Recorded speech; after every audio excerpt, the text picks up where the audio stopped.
All of our productions at GCTV are sponsored in part by Bay State Health, providing the care you and your family need when you need it, close to home. Visit them online at baystatehealth.org. Greenfield Savings Bank. Visit them at 400 Main Street in Greenfield. Call them at 774-3191 or go online to greenfieldsavings.com. Greenfield Community College, providing access and excellence in higher education in the Pioneer Valley. Visit them at gcc.mass.edu. The Hammond Family. The Hammond family are longtime supporters of Greenfield Community Television. New Fortune Chinese Restaurant on the Mohawk Trail in Greenfield. Visit them online at newfortunema.com. Call them at 772-0838 and check them out on Facebook.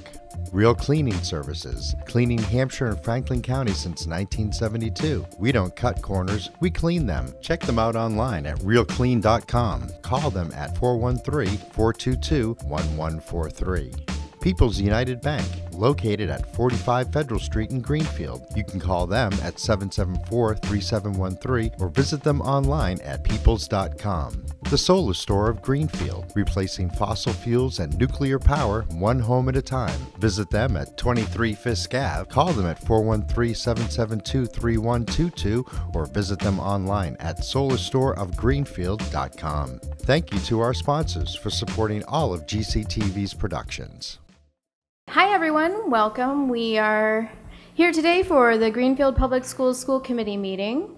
It's Wednesday, April 11th, 2018. It is 6:34 p.m. and we are located at the Greenfield High School at 21 Bar Avenue.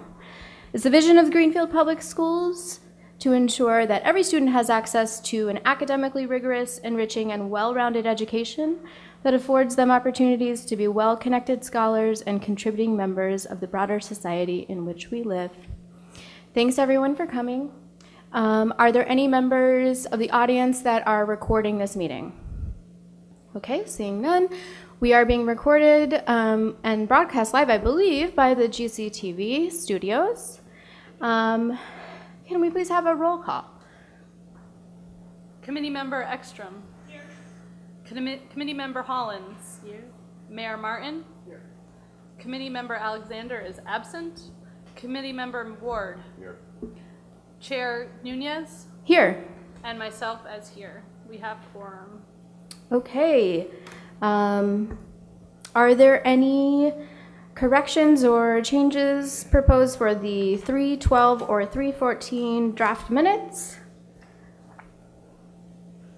Okay. Has everyone had a chance to review? Yes, Member Hollins. A motion to approve the minutes of March 12, 2018. Second. Any deliberation on that? Okay, seeing none, all those in favor of approval of the 3/12/2018 minutes? Aye. Aye. That is unanimous. Is there a motion to approve the 3/14/18 minutes? Motion to approve the minutes of March 14, 2018. And is there a second? Second. And any deliberation? Yes, Member Hollins? I'd just like to say that I appreciate the additional agenda requests in both sets of minutes. And I was wondering if you were planning to carry from one set of minutes to the next items that have come up, or do they just drop off after a month? Do we keep a running? So in your packet today, there is actually a list of all of the agenda requests that have come forward. I may have missed a few here and there, and I will be relying on you to ensure that we actually do document those and we make sure that we are reviewing them. Thank you. Yeah, no problem. Any further discussion? Okay. All those in favor of approving the 3/14/18 minutes? Aye. Aye. Member Ekstrom, was that an aye? Thank you. That is unanimous. And so we will move on to public comment. Can I have a quick show of hands from the audience as who is here to speak at public comment? Okay.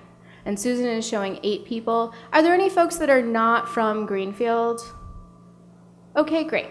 I asked just because Greenfield residents do get to go first. And if you haven't already, our secretary, Susan Farber, will want to document your name and address, and so just make sure that that she gets the information that she needs. And given that we have 8, I will go along with our policy, which is to allow folks to speak for 3 minutes. I do want to remind everyone that when people are speaking at public comment, it's a time for the school committee to listen. So it's not a back and forth. If there are questions that are asked by the person giving public comment, you're likely not to receive a response from us this evening. That's nothing personal. It's just simply because that's how we manage our public comment, and it's a time for us to listen. As well, I'll just remind everyone that you're not allowed to criticize any individuals when you come into public comment, and we have really clear, strict policy about public complaints about specific staff members or anything like that. So that will not be allowed in public comment. It's out of bounds. So please keep that in mind. And without any further delay, we can get started. I don't think that there's a running list, so if any volunteer wants to start. Oh, do you have a list, Susan? Okay. Shh, that sounds great. Thank you. And when you sit at the mic, you'll please press the push button and a green light will illuminate. And speak clearly into the microphone, and please start with your name and address. And could someone help with timing? Thank you so much, Member Karen. It's much appreciated. Okay. Is my time up yet? Doug Selwyn, 38 Forest Avenue, Greenfield. I am talking about a few things, but most primarily about the resolution or the move that the mayor suggested of bringing extra police into the schools. I'm here to talk against that. And while there's so many layers to this, but research across the nation has shown that having extra police officers actually don't help to keep the peace. What does help the children most is having resources they need that helps them to grow and learn, and that the money that has been proposed to be cut from the school budget, and which seems to be now being so the proposed budget that the committee here passed the proposal has been to cut it by $800,000, which is going to put the schools farther behind in terms of meeting the needs of kids, and yet somehow there's money enough to pay for police officers. I think the money would be better spent by actually bringing teachers and counselors and other programs that support what kids need. I was reminded of a story from what I heard from New York City, where where taxpayers were so upset with the taxes they were paying, they voted to cut taxes, and then after snowstorms complained because the snow was not being cleared. If you have people living in a place, you have to pay for what they need. And while taxes are unfortunate, it's the way that government actually pays for what serves the people. And so I would encourage that that we think a little less about saving tax money and a little more about investing in our children, investing in our schools. This would be the 3rd year in a row that schools would have less to work with. You can't keep starving public services and then either complain about them or wonder why people don't move here. I mean, people move to places because of schools. So supporting our schools are what we need most, and I would encourage us to do that. Now, I understand you've passed the budget you've passed. It isn't your decision to cut it. But I know there are ways to shift money around in terms of if there's going to be money for police officers, it should not come out of the schools' pockets. And by cutting the school budget, that's kind of what's being done, is the money's taken from the schools and then used to bring police officers into the school. So I think there are ways to do this such that money can be restored to the school budget so that the kids get what they need. Thank you. Thank you. Bob Cooley, 44 Overland Road. I support Doug's comments, and I wish you all the very best in your deliberations. You have a huge task ahead of you. I just want to speak to the idea of public forums, and Don Alexander is one I've talked to about this, and he's very supportive of that, of creating a place for dialogue. The public forum here is great in what it provides. We need more in terms of having people, you really tap into the resources you have in the town. You have great leadership in the school district with Jordana and the principals. I know this from working with them, and the committee, I think the time is right for us to do this. In August of 2015, I had just retired from 41 years of teaching, and I heard about a meeting called by members of the town council to address the concerns of parents of color and people interested people of color. It was a marvelous presentation. Jordana presented some great materials to that group, and it just seemed like that was a place where the public could really offer some help and assistance. I think I would like to see that happen again, but this can happen on a whole bunch of issues. Certainly for me, the concerns of people of color and the inequity of treatment that happens for students of color all across the nation is a critical concern.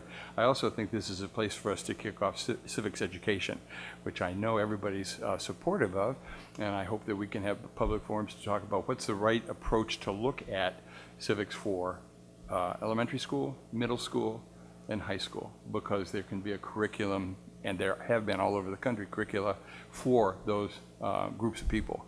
Moving from being in a community to looking at the Constitution and then using examples of everyday life in America to take a look at this. I think there's some urgency about that. I also know you have a lot of folks who respect you all and the work you do and who want to help.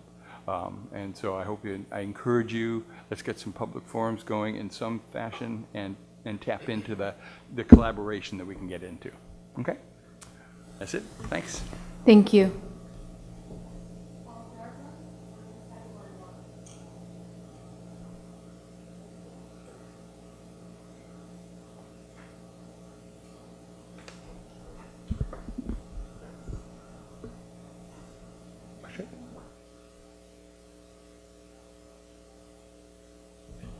Hi, I'm Paul Jablon. I live at 73A Fairview Street in Greenfield.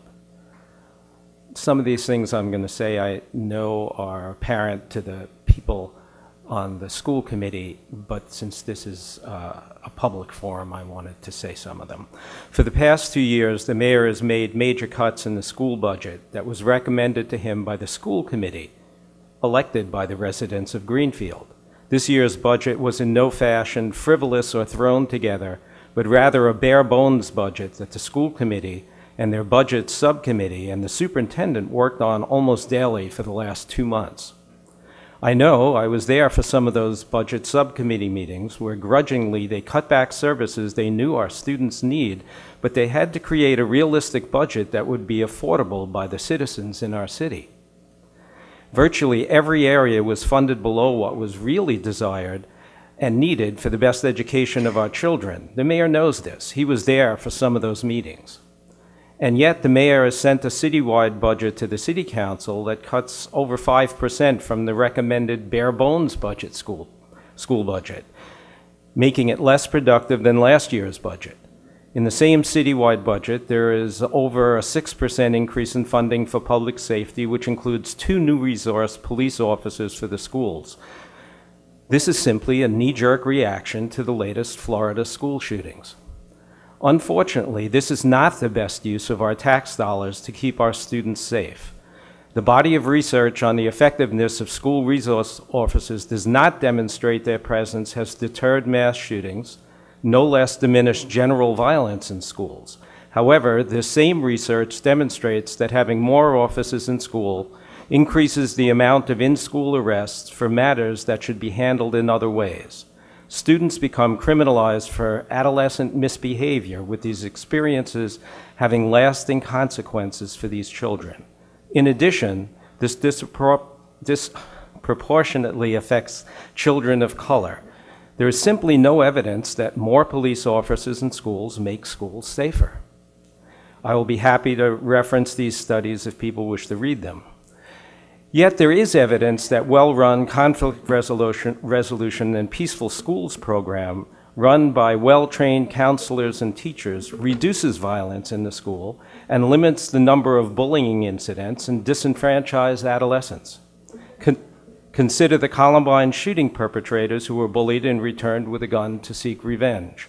So if we really want our children to not only be safe in our schools, but also better prepared to peacefully deal with adult life, let's drop the idea of 2 additional resource officers and send that money over to the school budget, where it's desperately needed for other services.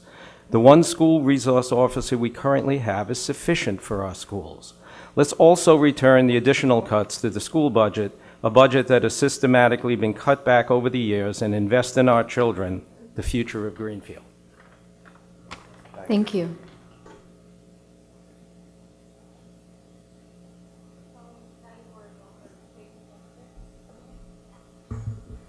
Hi there, Patty Murray Walker, 194 High Street. I got a little bit of a challenge here, so I have to, okay. I'm going to read a statement. Adults tend to be reactionary. We fall for media's glamorization of news. According to the New York Times review, 43 people were shot on school campuses in 2017. That's out of 55 million students attending K-12 schools. There's less than 1 in a million chance of a student getting shot at a school. That's way too many, and I don't want to disregard that number. However, it is about perspective at this point. The other day, the Greenfield Youth Commission, in conjunction with Community Action, sponsored a youth forum, a forum that was both for youth and run by youth. In fact, adults who attended were allowed only 1 clarifying question and no commentary. 1 teacher attended. The forum was amazing in that so much so that we plan to have more of them so that more adults who can make a difference can attend them. We had Black, white, Hispanic, LGBTQ students all in attendance. I thought that the forum would be dominated by students discussing their fears and feeling unsafe in schools. I could not have been more wrong. One thing that came out of the forum so clearly was that these students in no way feel physically unsafe in school. It was absolutely brushed off as a non-issue. Instead, they spoke about the racism they experience from both students and teachers alike. And I heard some heartbreaking stories.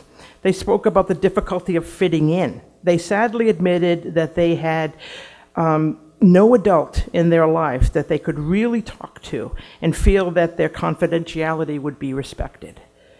I actually tried to push the shooting issue, but they made very clear that they do not feel physically unsafe in school. Rather, they feel emotionally unsafe in school.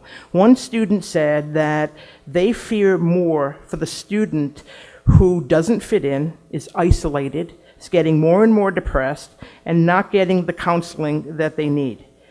I feel that this hits the nail right on the head. SROs trained as police officers will definitely not be these counselors, nor will they be adults students will trust.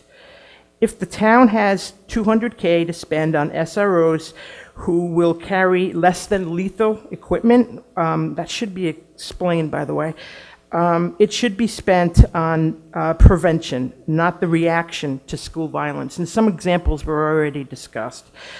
These students showed how wise they were. And frankly, if you do not hear this, if you disregard their feelings, their insight, their experience, then with all due respect, you should not be sitting on this committee.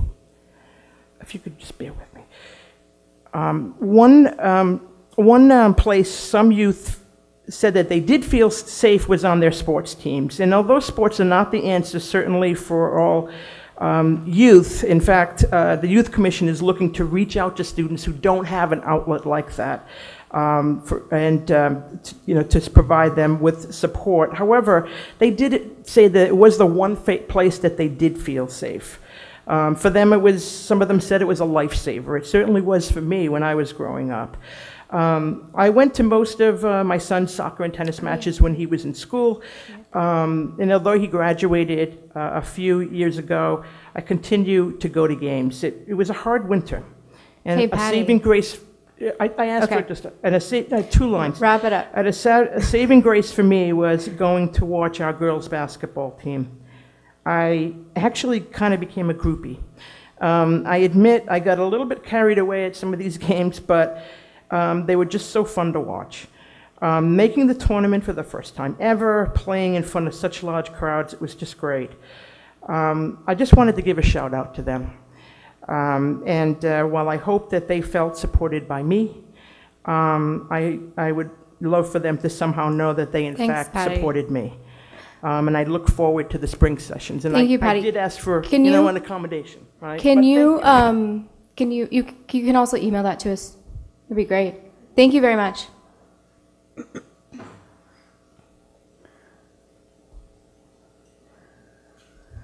Hello, I'm Caitlin Von Schmidt. I live at 15 Congress Street. The advantage of going later on the list is the people before you sometimes do all the work of what you were going to say. So a lot of what I was going to say was said by those gentlemen, which is about the SROs, which is, I question why this is coming up right now as well.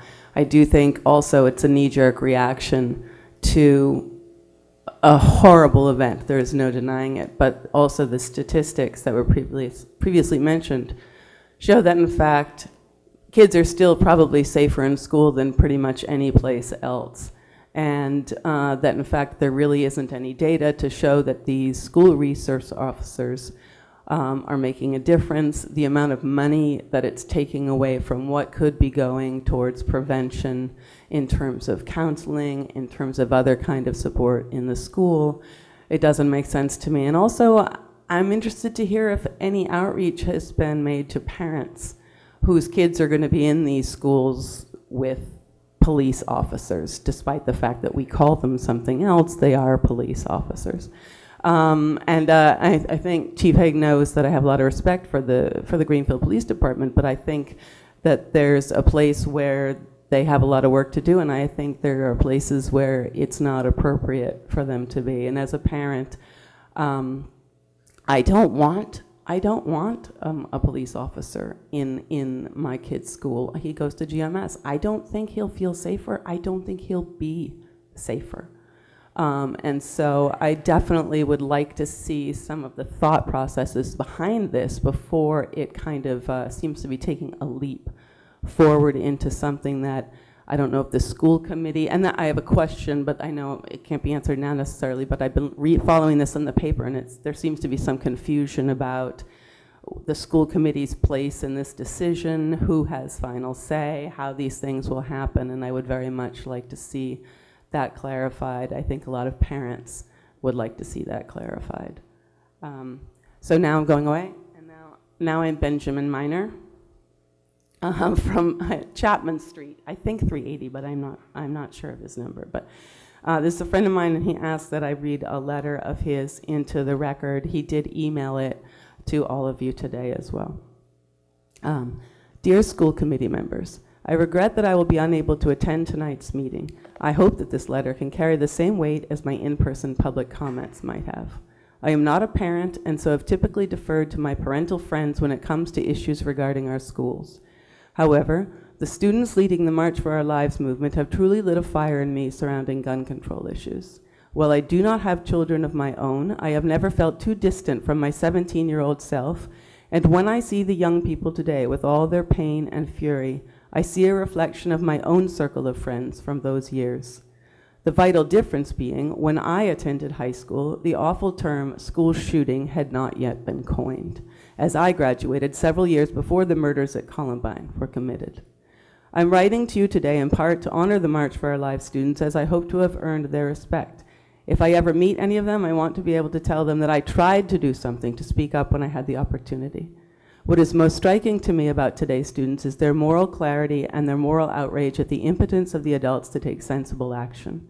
Year after year, we have allowed gun lobbyists and amoral politicians to steer our gun control debate away from controlling the supply of and access to guns. While improvements in mental health, for example, are surely needed, they are not germane to the issue of eliminating gun violence. I feel that the subject of allocating already scarce public education resources to bringing additional armed security into our schools once again allows gun control opponents to play on our emotions and takes our focus off the proper solution, which is enacting stricter gun laws. We all want to feel that we are doing what we can to protect our children from harm, but we owe it to them as adults to be clear-headed and rational about our decisions. Lockdown drills do not protect our children. Putting armed guards in the school did nothing to stop the shooter in Parkland. Making students wear clear plastic backpacks is horribly misguided. Younger children may not be willing or able to call BS on these false measures of security theater, but our teenagers certainly are not buying it, and who can blame them? Our schools' budgets are always stretched to the limit, and if we are to try and drum up the kind of money it would take to pay a full-time salary for multiple armed security guards or police officers to maintain a presence in the schools, it begs the question of what other better things we could be trying to raise money toward, things that would actually contribute to improving our kids' education. There's precious little evidence to show that an armed presence in the schools will stop the next shooter. In the name of truly protecting our children from harm, I urge the school committee to commit itself instead to the passage of stricter gun laws. Sincerely, Benjamin Miner. Thank you. Thank you. And I just want to clarify quickly for the record and for the committee that prior to making comment, Patty Murray Walker did request a little bit of extra time because of some missing glasses, so that is why that time was granted. I just want to let everyone know about that. Is there another person on the list? Thank you. Hello. Oh. Hi, I'm Luke Martin. I live at 62 Haywood Street. Many of you also know I teach history here at Greenfield High School. I understand this is not a question and answer session. I also understand the proposal for additional resource officers didn't come from the school committee, but I just have questions that I think should be asked that I hope will be addressed in your deliberations or further on in the budget process. And my basic question is, I'd like to know what information has been gathered and assessed to make the determination that we need to triple the number of police officers in the schools. Is there data showing increased levels of violence in our schools, Greenfield schools? Have students or student input been gathered and assessed regarding their safety? Has staff input been gathered and assessed regarding our safety? Have building administrators made these requests for additional police presence in our buildings? Some of these things may have been considered, but the public has not been made aware of it, and as a member of the public, I feel like we deserve to know the basis of this decision. I also feel compelled to ask the question as a member of the staff because it's coming in conjunction with an $800,000 reduction in what the school committee requested. And we can say that they're coming from different line items and different buckets of money, but at the end of the day, we're making decisions, we're prioritizing what we want in our schools, and ultimately, building administrators under the current scenario are going to have to decide what programs to cut, what materials to cut, and potentially what teachers to cut, while simultaneously finding things to do for 3 police officers who may or may not need to be there. So I don't come out categorically against adding a police presence, but I simply want to propose the question, what was the basis of this determination that we need to triple the presence of police in our schools? I think the public deserves to know that. I think the staff of the schools deserve to know that, and the students, frankly, deserve to know why these decisions were made or proposed. Thank you. Thank you. Is there anyone else?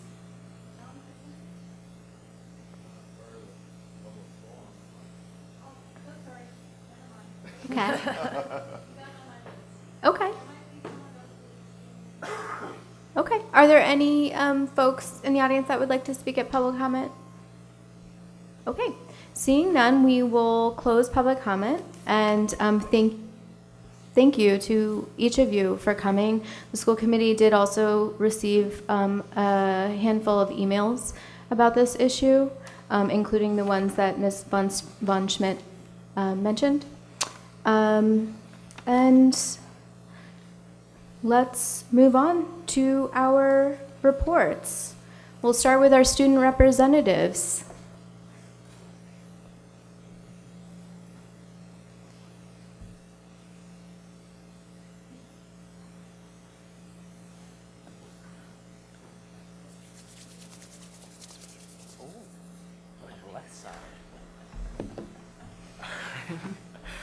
Good evening.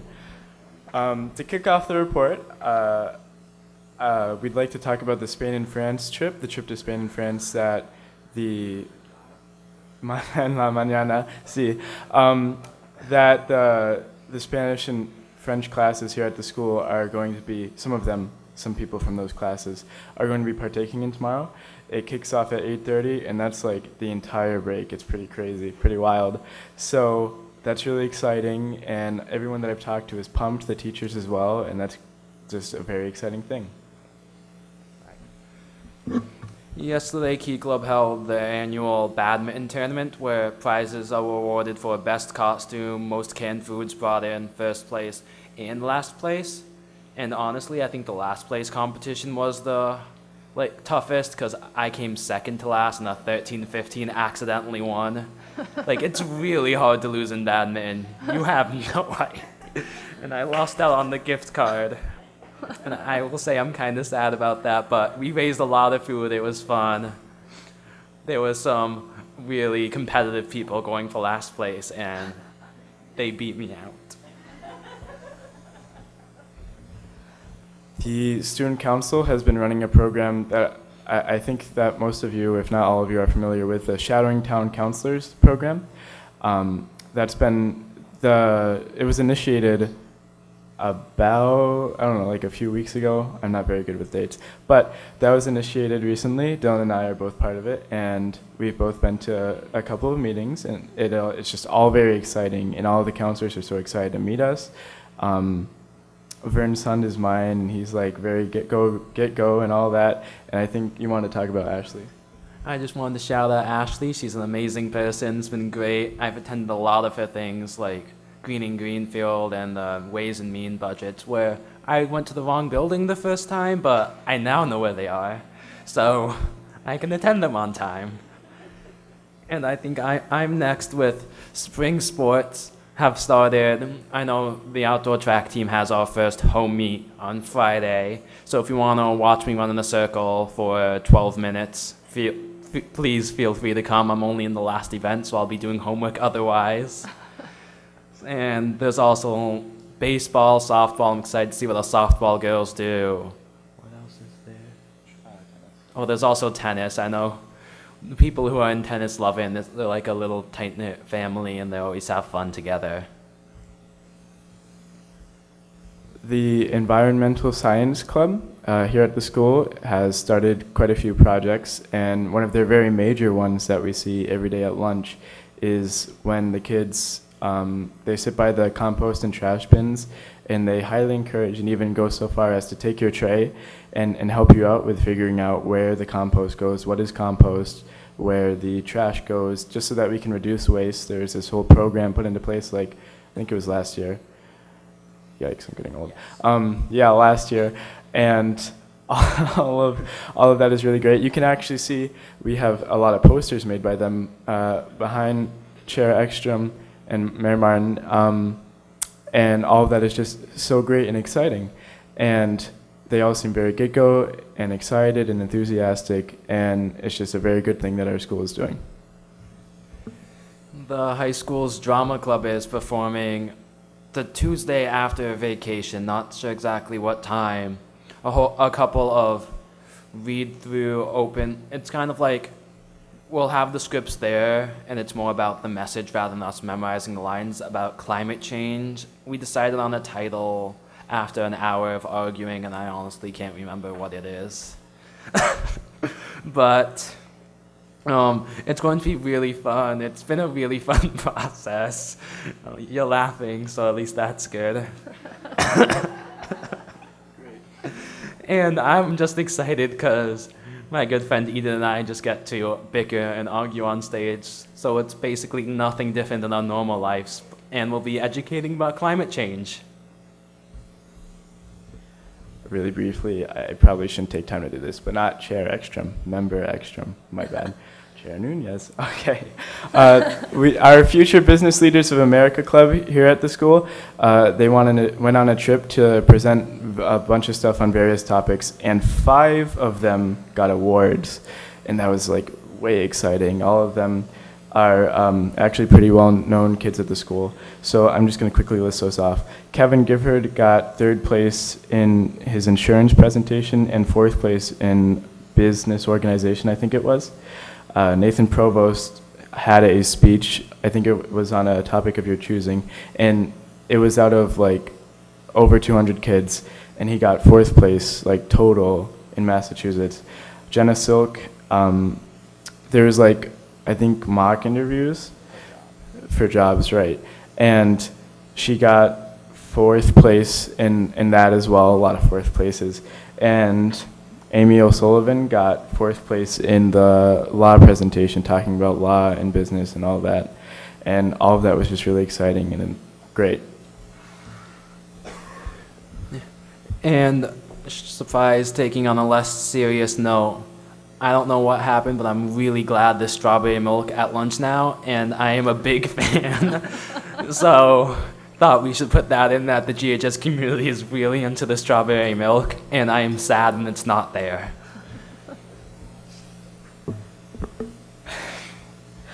Okay. Our after-school program, Green Room, is very excited. They've got a bunch of new programs, and actually, I was talking with the coordinator, his name is Dan, and we were talking about maybe introducing some new clubs, and we haven't quite asked our principal, but it'll get done. We were talking about ideas for maybe an ultimate frisbee club, since we don't have an actual team at our school, so maybe to introduce a club for that. And we're not sure about the safety concern on this part, but bicycling club, also bicycling, to get everyone very active and stuff, and introduce. We have a lot of stuff in terms of like board games or like musical or a bunch of stuff like that, but we were interested in getting a lot of like physical activity going as well, just to get a well-rounded program. So that's exciting. So on Friday, the student council is going to South Hadley High School for our spring conference for like all of Western Mass, and I am a candidate for president of the region, and I've been working really hard. Thank you, whoever that is.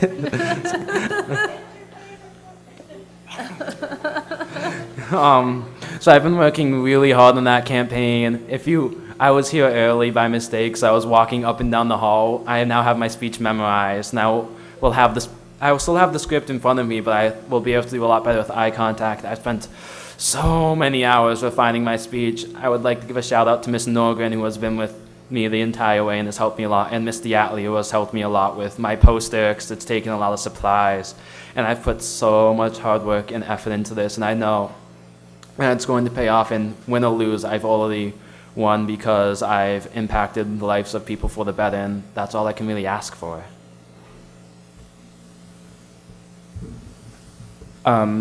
Also related to student council, we have the annual Walk for Hunger that's in Boston. We go to that every year. And the last time that I was on it was like a little while ago. But when I went, it was so much fun. And I've heard also from people who've gone recently, it's still so very fun and a great opportunity. It's we raise money for hungry people. And I'm not sure more details than that, but I know it's a fundraiser, and it helps feed people who might not otherwise be able to get the food. So that's in Boston, and I think that's before the next town or school committee meeting. So, good to mention. And yeah, so people will be signing up for that soon, and it's really exciting and great. And last, but certainly not least, is our open house. That's tomorrow, 6:30 to 8 p.m. at our high school. It's open for the entire community, and we really encourage 7th grade families to come and try and check out, just to further lessen the afraidness 7th graders might have. Like, I know some of the National Honor Society students, instead of sleeping in on MCAS, went to the middle school to talk to them about things as more personal, like, class basis. And I'm really excited because some girl was reciting Shakespeare in Latin, so I'm excited to see what the future of GHS holds. And there will be babysitting in the library for anyone that needs it, so small children will not be an issue. We'll have that taken care of. And there will also be cookies. I don't know what kind of cookies, but there will be cookies. I'm hoping for double stuffed Oreos. That's all we had, if you guys had any questions or anything. Any questions for student representatives? No, thank you very much. Thanks, guys. I mean, I don't have any questions. I don't know if anybody else. Okay. Thank you very much. Always a pleasure. Okay, so we'll move on to the chairperson report. I am going to talk pretty quickly. Our time, I think, is a little limited this evening, and we have some very important things on our agenda.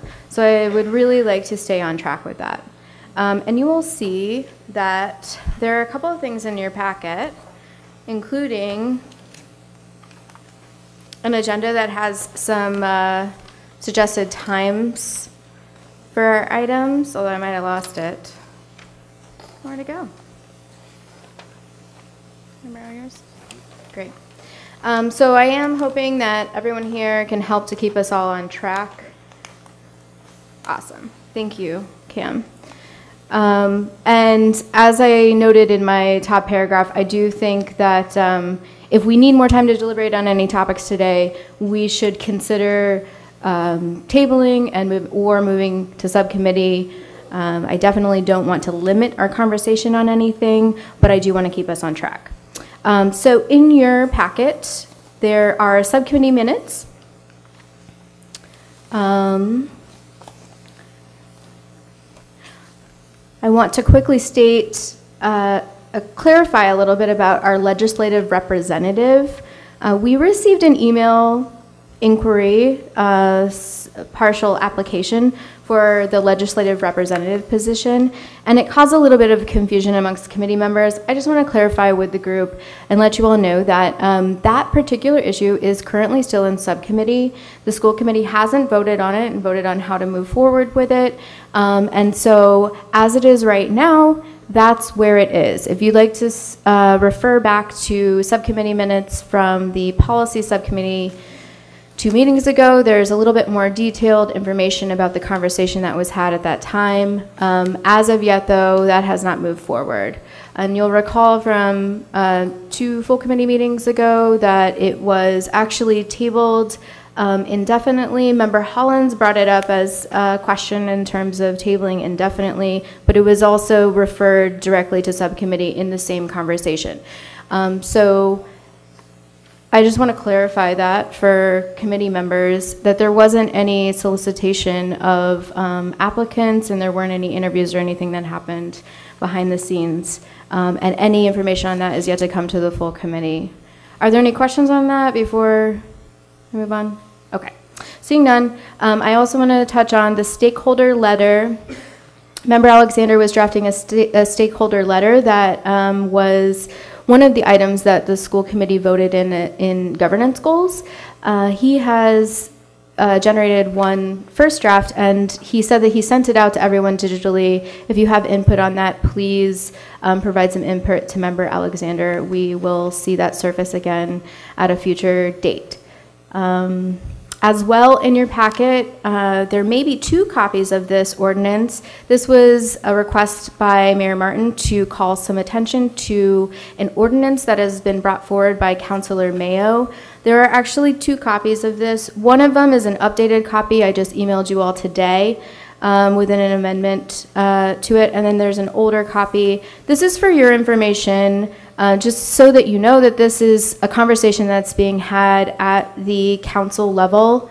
And there's no vote or anything that's needed on that right now, but I wanted to raise attention to that.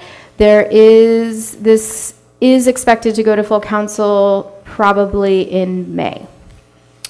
As well, in your packet, you'll find a copy of a budget summary and letter to the school committee and letter to the council about the mayor's budget that was included in the packet. This again is just for your own information. It's just public information about the FY19 budget. Again, no vote is necessary on that. A couple of small items. Member Alexander is using a locker to hold some basic school committee materials to make it easier on him when moving in and out of subcommittee meetings, and he said that he's welcome to sharing that with the other members. If anyone's interested, just get in touch with him. As well, I wanted to bring to the table that Member Hollins several months ago actually offered to purchase a speakerphone for our conference room at the administrative offices. I just wanted to give the committee a little bit of a chance to potentially weigh in or raise any objections to that. This would be entirely a donation on her part. So if there's any discussion that anyone would like to have on that, we can have it now or we can bring it up again. Yes, Superintendent.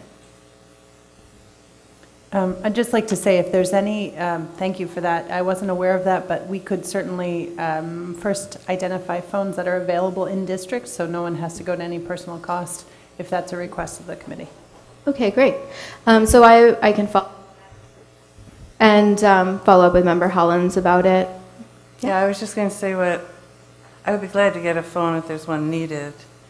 But what I was offering, they have actually a speaker that goes on a table for remote participation so that whoever's on the phone can hear for anyone speaking, and whoever's speaking, it's easy to hear on the other end.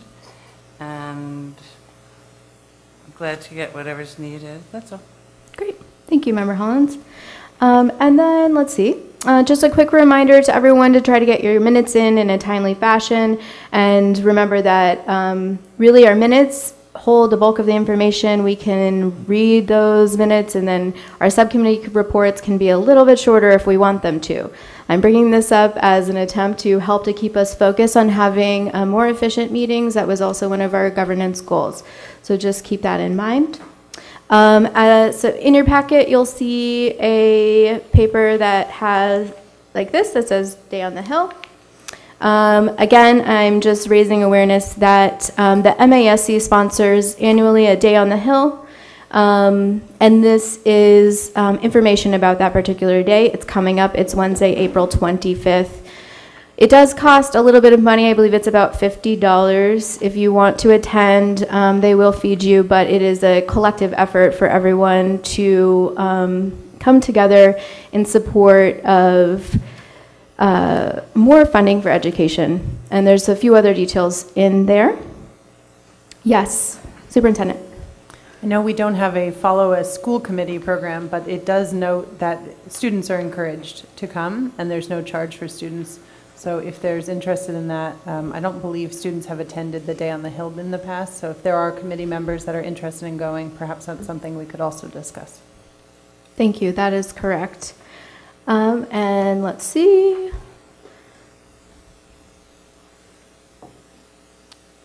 Just a quick reminder to school committee members that coming up in November, there will be a ballot vote on the Fair Share Amendment.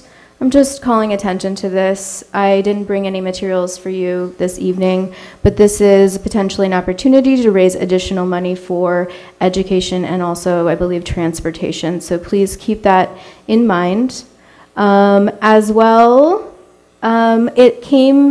it's come up before, I think multiple times, but most recently, there was a suggestion to kind of have a solution to how we can best share materials. And I just want to clarify that sharing information is totally okay to do. Sharing opinion is not necessarily okay to do via email. So we just have to be mindful of not trying to deliberate online because that's against the open meeting law. And one thing that I thought could be an opportunity for us is to actually create a school committee shared folder on our Google Drive to be able to just kind of place whatever documents or resources we want to place there for us all to have access and the public to have access and see what resources we are all pulling together. So unless there's objection to that, or if there's any other input on that, I think it'd be a great idea to get that started. I'm seeing some nods. Is anyone? Yes, Member Holland. I think we're a learning institution, and we all read different things. And I think if we had a shared file, I don't know the difference between just a file and a Google file, unfortunately. But we also get reports from the community, like this is a great article in the Washington Post or the New York Times. I think we should have a place that people want to share research reports or some interesting reports so that anyone can see what anyone's sharing. I'm much more comfortable with that than having some rule that we can't share anything because it violates open meeting and put it on the website. Because I'm interested in what other people read, and I think we should all be reading about what we're doing. It's everything we do is complicated. Great. I think it's a great idea. Thank you, Member Hollins. And yeah, just to clarify again, sharing information is okay, sharing opinion is not okay. But I believe that having a shared folder with access from members of the public as well as school committee members, I think that this is a good solution, and we'll give it a go. I'll talk with the superintendent about anything that may need to happen. I think it'll be pretty easy. And I'll be happy to send out explanations to people and how to use it. We can also put a link potentially on our website. And that is all that I have. Yes, Member Hollins. Could I ask a question about the Councilor Mayo's ordinance? Sure. I know we don't vote on it, but I had some thoughts about it that might be important to the school. Is there a way anybody could give feedback to, Sure. So I believe that it is currently at the Appointments and Ordinances subcommittee level of the council. I'm not sure exactly of their schedule. They might have met yesterday, actually. But I think that there's additional meetings that will come forward with this particular ordinance on the agenda. And Councilor Mayo is also a former school committee member, so I'm sure that he would love to hear from you. Obviously, he's an elected official. You can email him about it. Does that address what you were asking? Okay. Yeah. Okay. Yep. Mayor Martin. The A&O meeting is tonight. Oh, okay.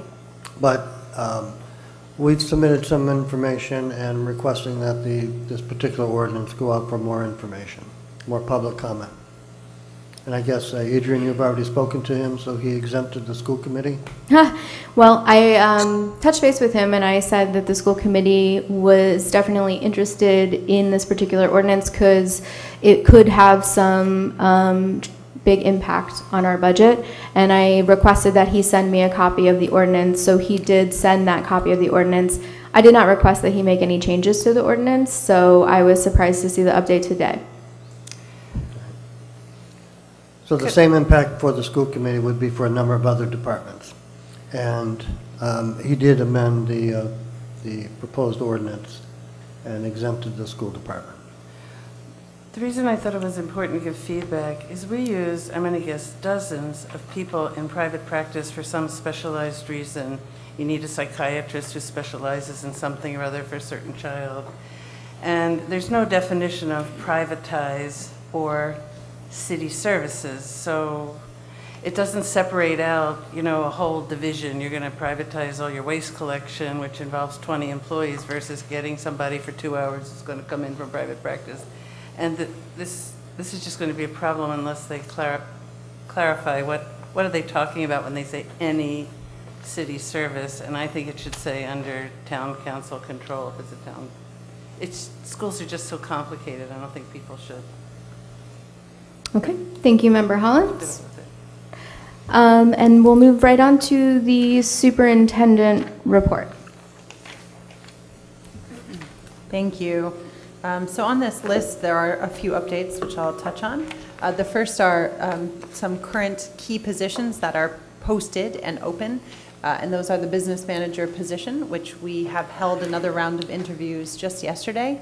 We did have several additional candidates come in. We are pulling qualified, certified school business manager candidates, and I'm pleased to see that we are now interviewing candidates that have bring with them a wealth of experience and several years' experience in either regional or individual districts or both.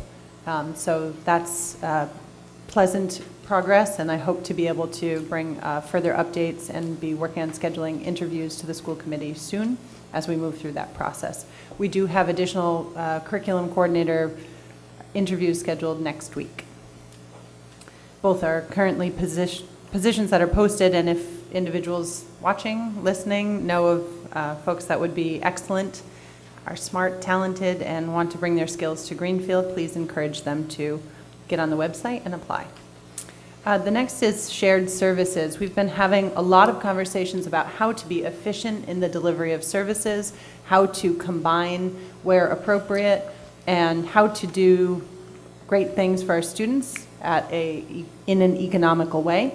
And one area that we've looked at is accessing services through the collaborative for educational services, where it may not be possible to combine with a district, to talk about, for example, business management, human resources, some of the personnel, central office administrative services. So I've asked the collaborative to work on costing out and getting some information, and that's underway. So we will have some further information.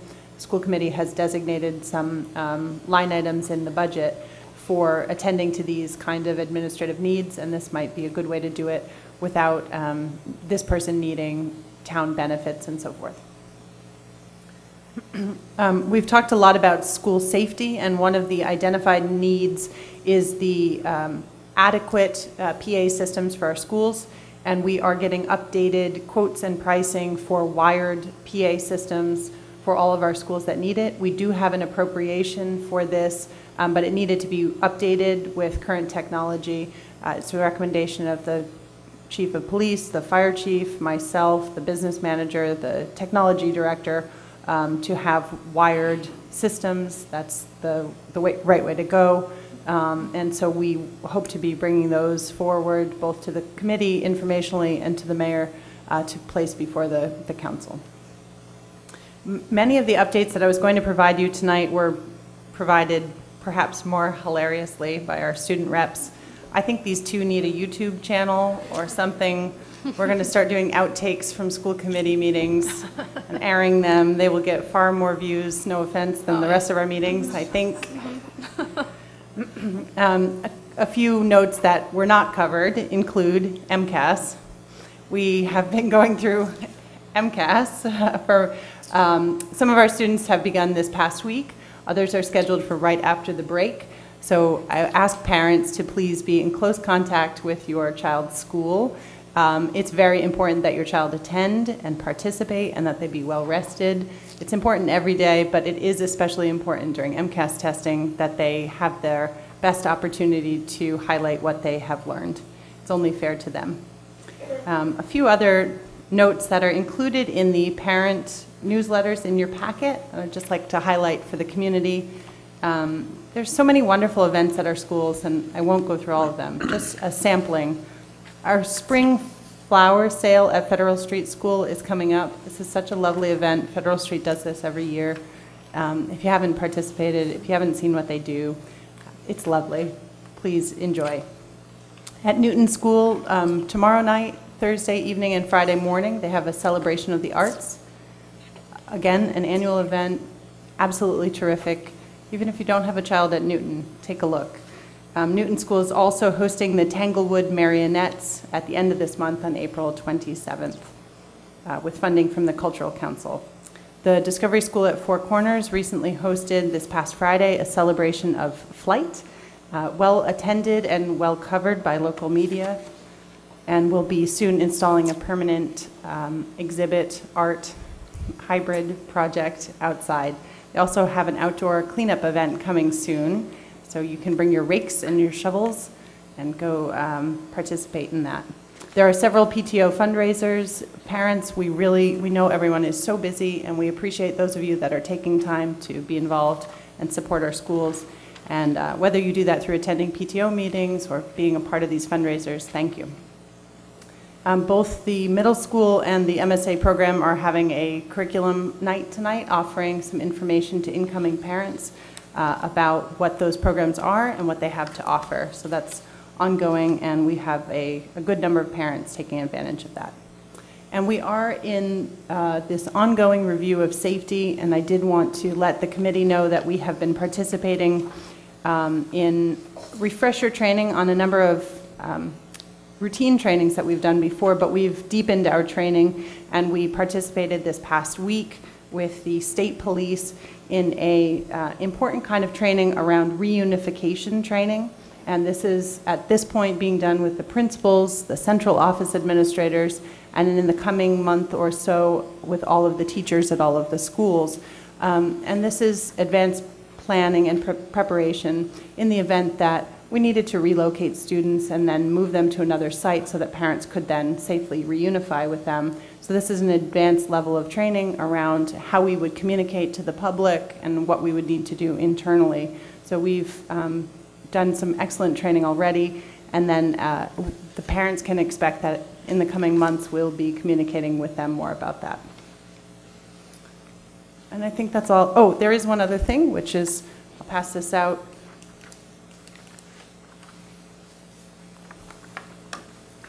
We have launched a new parent education series, and the first one was just held recently, April 4th. This is called the Parent Power Hour. If you haven't heard about it, Kia Burton King, our Title I Community Outreach Liaison, has done a lot of great work around this. Transportation is provided and dinner is served. And this is a really terrific way to be involved. The events are a range of ages, so this one was called Countdown to Kindergarten, is geared towards new incoming parents for kindergarten. The next one will be around the topic of school safety.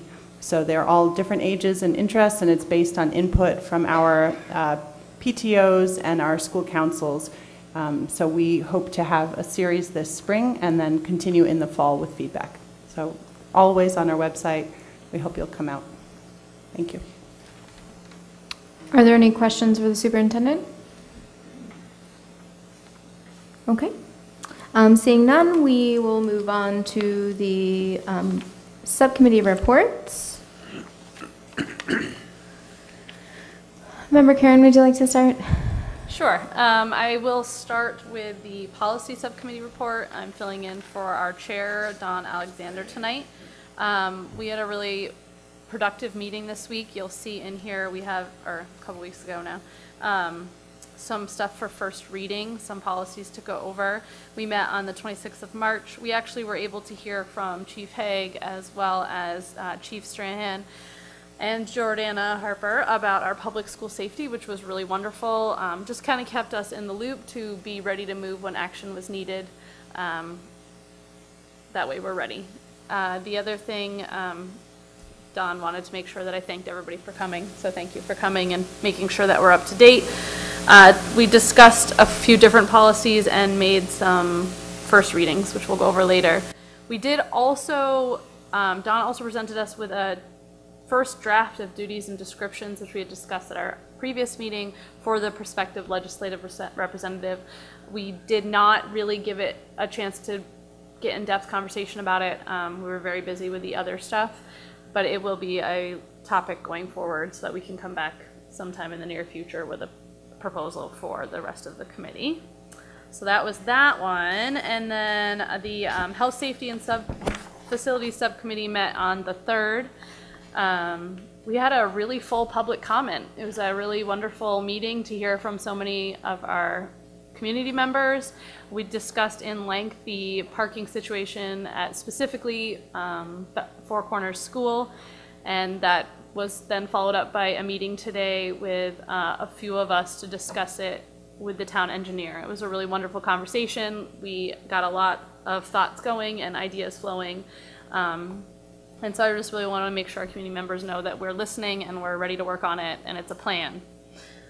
it's going forward. So the other thing we did was really talk about our proposal from Chief Haigh. It was a really wonderful conversation. Again, we went over a lot of questions that we had to clarify a lot of things for us. And we really are committed to working together and making the best choices for our school. Our subcommittee did come to a consensus for recommendation, which we can talk about later on in the meeting. It was a well thought out conversation, so it was really nice. Thank you, Member Karen. Are there any questions for Member Karen?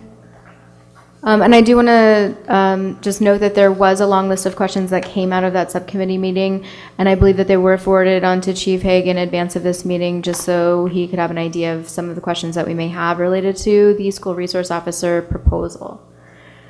Member Ekstrom, did you want to speak to negotiations and personnel? I do see a typo here on minutes that were submitted by Member Alexander. It states that the subcommittee was policy and programs, but that's not the case. There's a negotiations and personnel, which also handles the superintendent evaluation. Thank you for saying that. I wasn't quite sure where we were looking.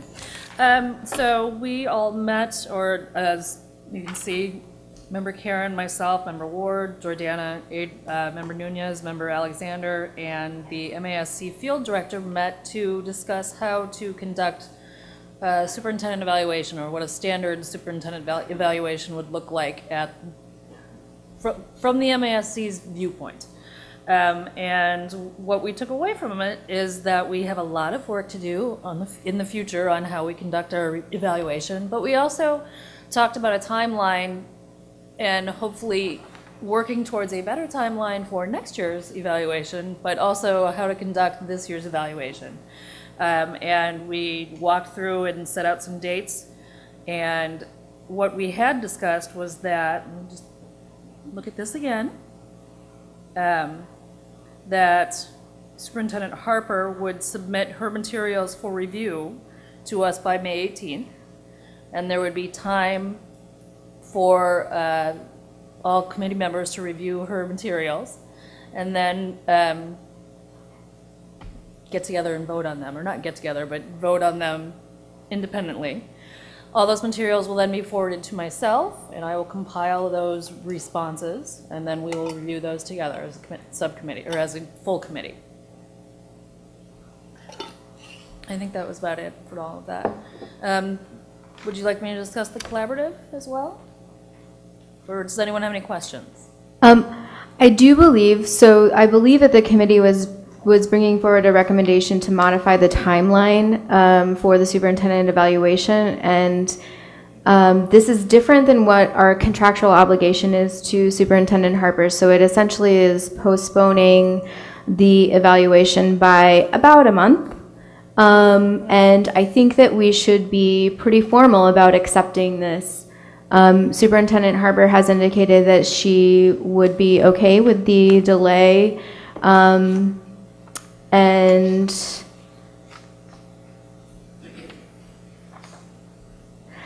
I'm reading in the last sentence that the school committee is expected to conduct the formal evaluation in a special meeting on June 18th, 2018.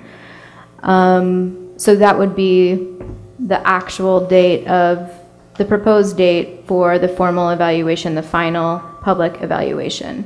And that is a date we discussed outside of our typical school committee meeting. Yes. Yes, that is outside of our typical school committee meeting. If we are not prepared to vote on this evening, we can clarify some of the details and we can send them out.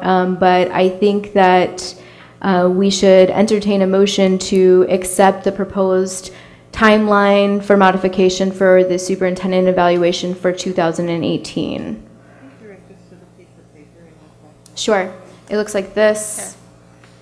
At the top it actually says policy and programs, but it should say negotiation and personnel.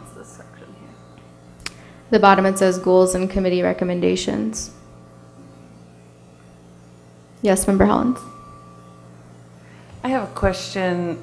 I don't know if it's answered here, but with the superintendent evaluation, the business manager evaluation, special ed director evaluation, there is a contract that has certain responsibilities when you hire. Here's what the district wants the person to do.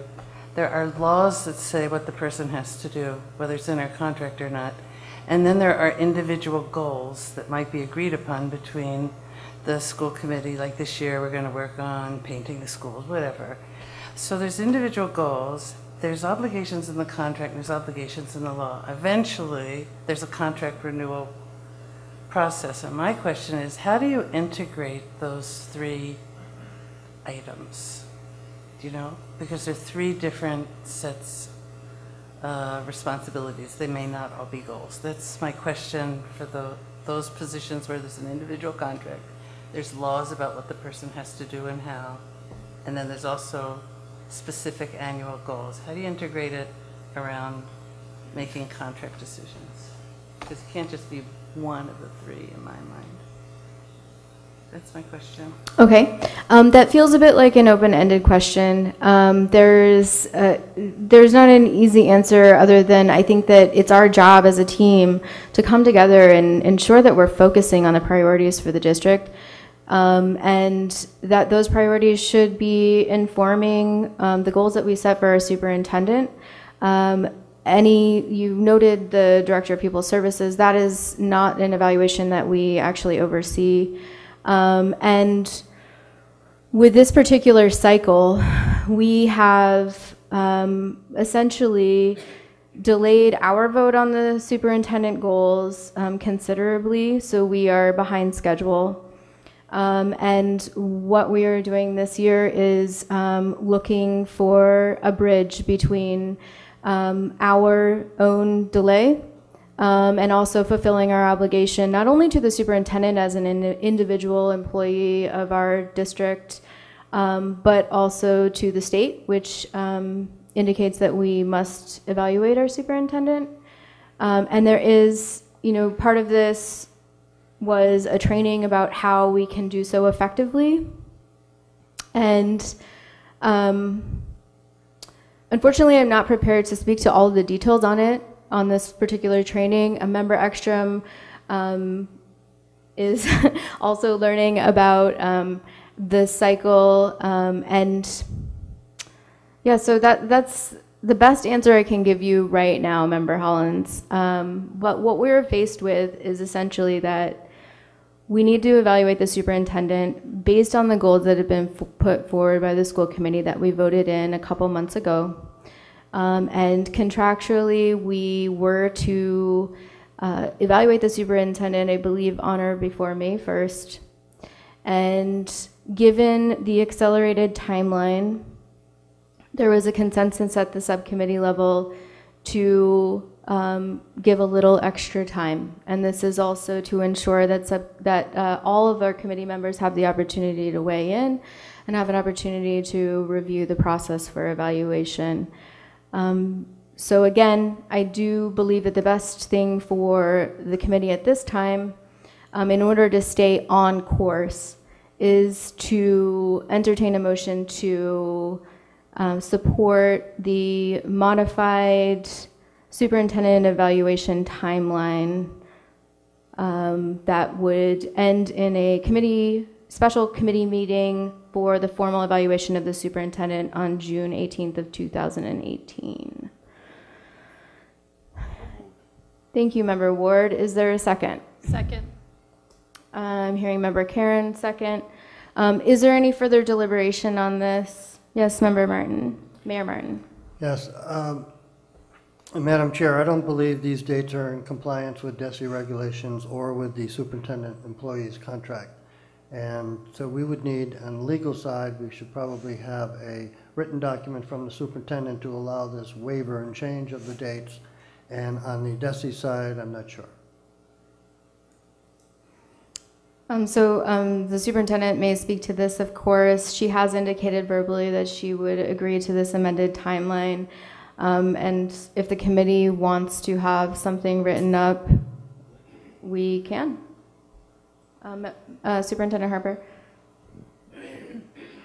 I'd be happy to provide some kind of document in writing, and certainly we have the notes from this evening's meeting as minutes reflecting this conversation. But certainly the mayor is correct that they're outside of existing timelines, and I'd be happy to work on that with you all. Okay, we do have a motion on the table. Yes, Member Karen? I just quickly, during that meeting with the MASC representative, she did not seem to be concerned that we were going outside DESI guidelines. Is that how I'm remembering it correctly? Everybody else who was there? That was my understanding. I believe also that the guidelines do not necessarily indicate specific dates, and that is left up to committees to, again, create their own boundaries. Ours happens to be written into the superintendent's contract. Would you repeat the motion, please? Susan Farber, could you help with that? To accept the proposed modified timeline for the superintendent evaluation for 2018 to conclude in a special school committee meeting on June 18th. So moved.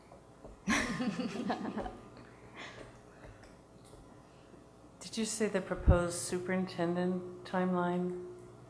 The proposed modified timeline for the superintendent evaluation.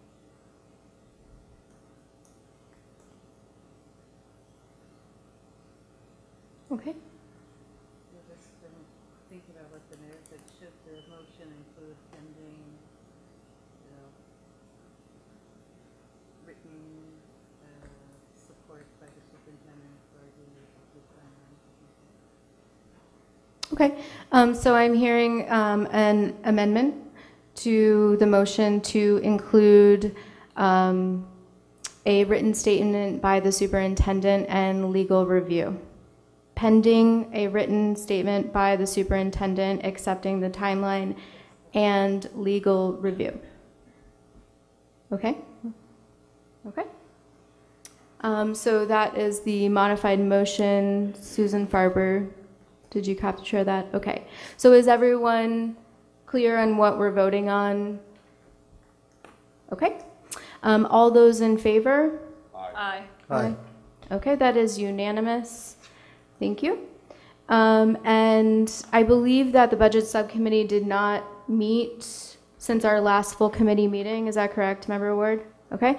But I do believe that since our last full committee meeting, the mayor's budget has come out, and there is considerable interest to have a robust conversation about the mayor's budget and any changes to the school committee budget for FY19. I believe that there is some conversation about scheduling that is going on, so please stay tuned for when that meeting may occur. Yes, Member Hollins. The mayor's budget is in our packet. I'd just like to ask where, under the education section, we do not have, at least I didn't see, our payments for charter school or choice, and I was just wondering where that was. I missed it in the budget.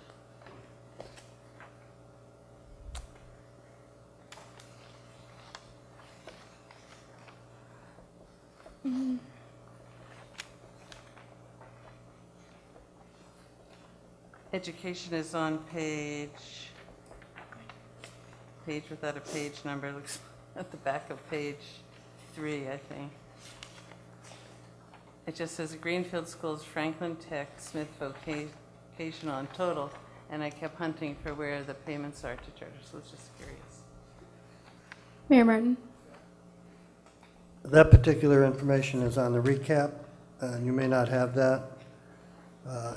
It's in the full budget. Let's go to the school choice. Sending tuition is $2.585, $2,585,097. Do you have that one on the front page? Thank you. Thank you. So Member Ekstrom will be reporting out on the collaborative. Thank you.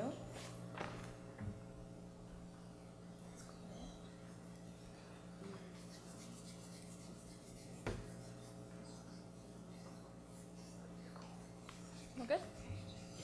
So I am a member of the Collaborative for Education's board, and what was really interesting, we had a meeting, I guess it was a couple weeks ago now, what was really interesting and timely for what we are doing here as a school committee is an evaluation of the executive director.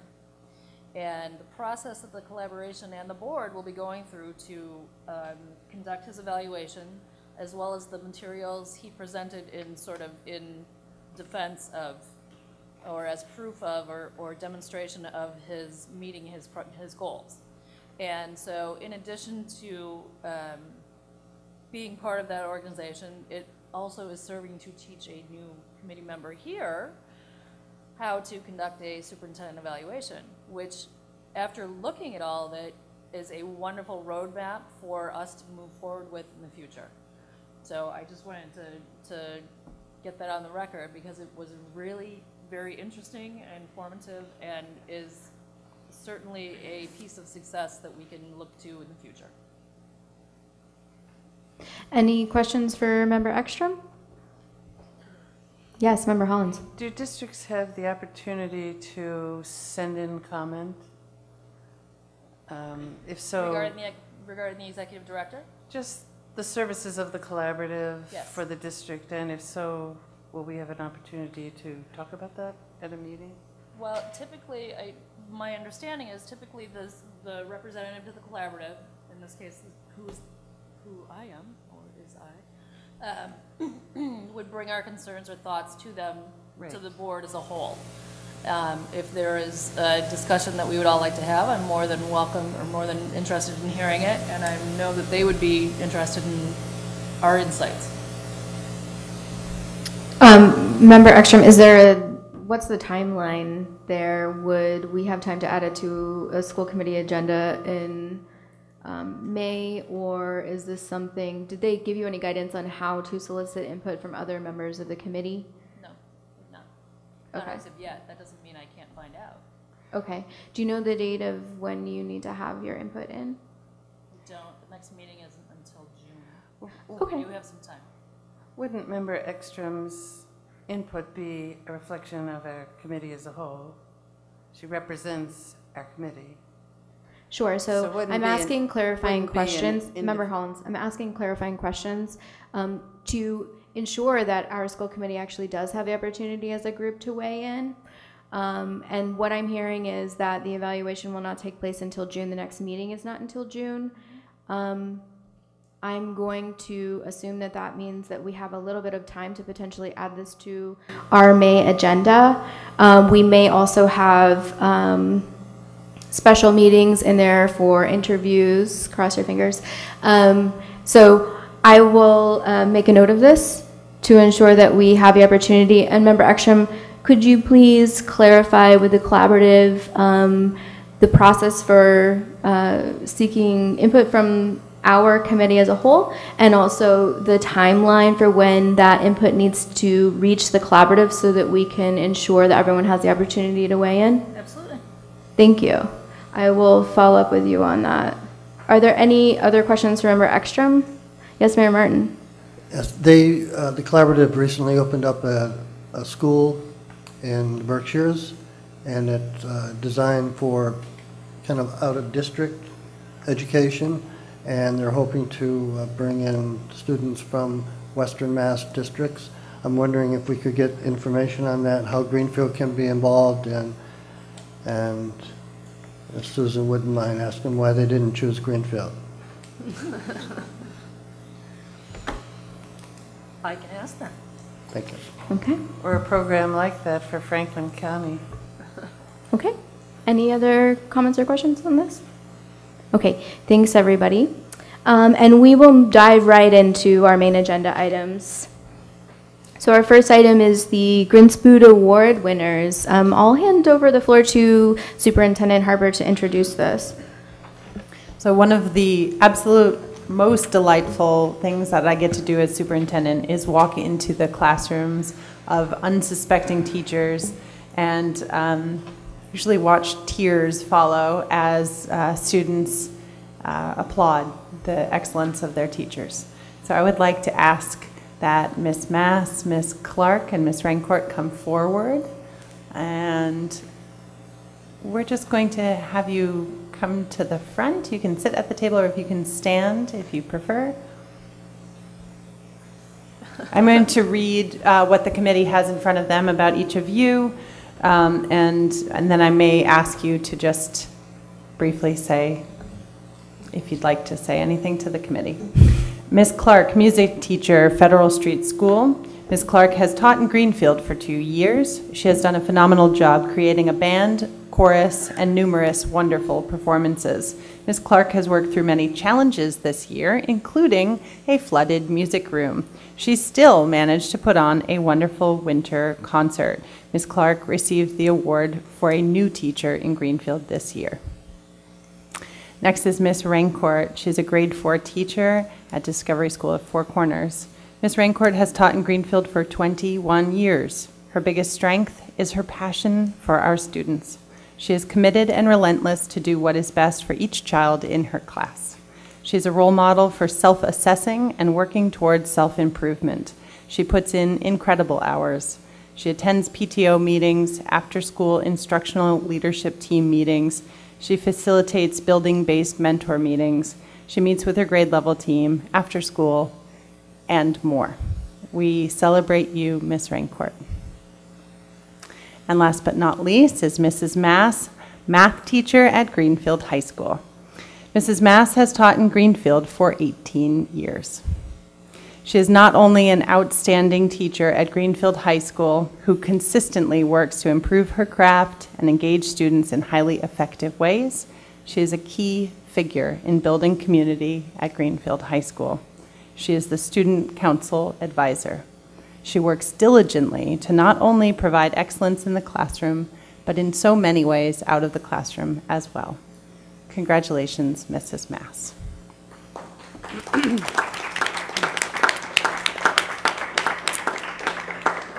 All of these teachers had to demonstrate remarkable classroom performance, excellent attendance, benefit to the school community above and beyond their work every day in the classroom, evaluations of proficient or exemplary, and the support of their principal after being nominated by a colleague. If you could do all that, you know, the green slime falls, no, just kidding. They get an award coming up. They're going to be celebrated at an award dinner, and they'll have some small prizes for themselves in their classroom as well. So if any of you would like to say a word, you don't have to. You do have to press the...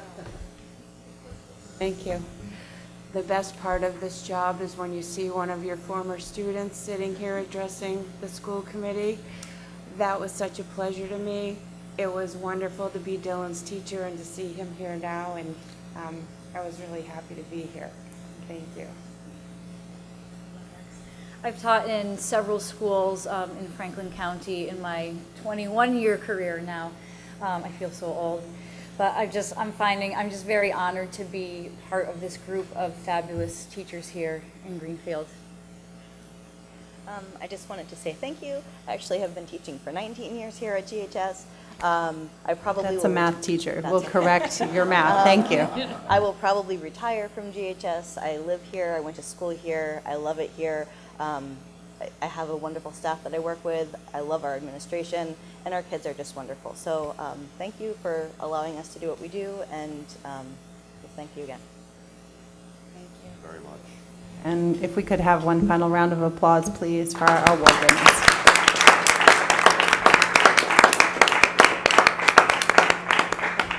We'll see you at the log cabin April 26th. Thank you very much. Are there any comments or input from committee members on Grinspoon winners? Member Hollins? You? Okay. I think the teachers are fabulous. We have a fabulous high school math department. It's one of the best. And we have a fabulous music department. And Miss Rancourt does fabulous things, you know. She set up her room one year as a science lab. And it was amazing. Thank you, Member Hollins. So I do want to take just one moment to check in. Chief Haigh said that he had some time constraints, and we do also have what I hope to be a fairly quick varsity baseball trip vote. So Chief Haigh, yeah, okay. So Thank you. He indicated that he would like the varsity baseball to come first, as it is on the agenda. So, Tom Suchanek, did I say that right? Welcome. Thank you. I'm Tom Shusnick, retired teacher, athletic director, president, varsity baseball coach.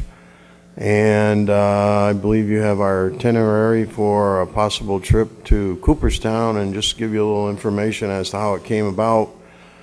The varsity coach from South Hadley, who we're pretty friendly with, have a good relationship, had made this trip last year. They did it all in one day, which he said was too much. They played the game, and then after the game they went to Cooperstown.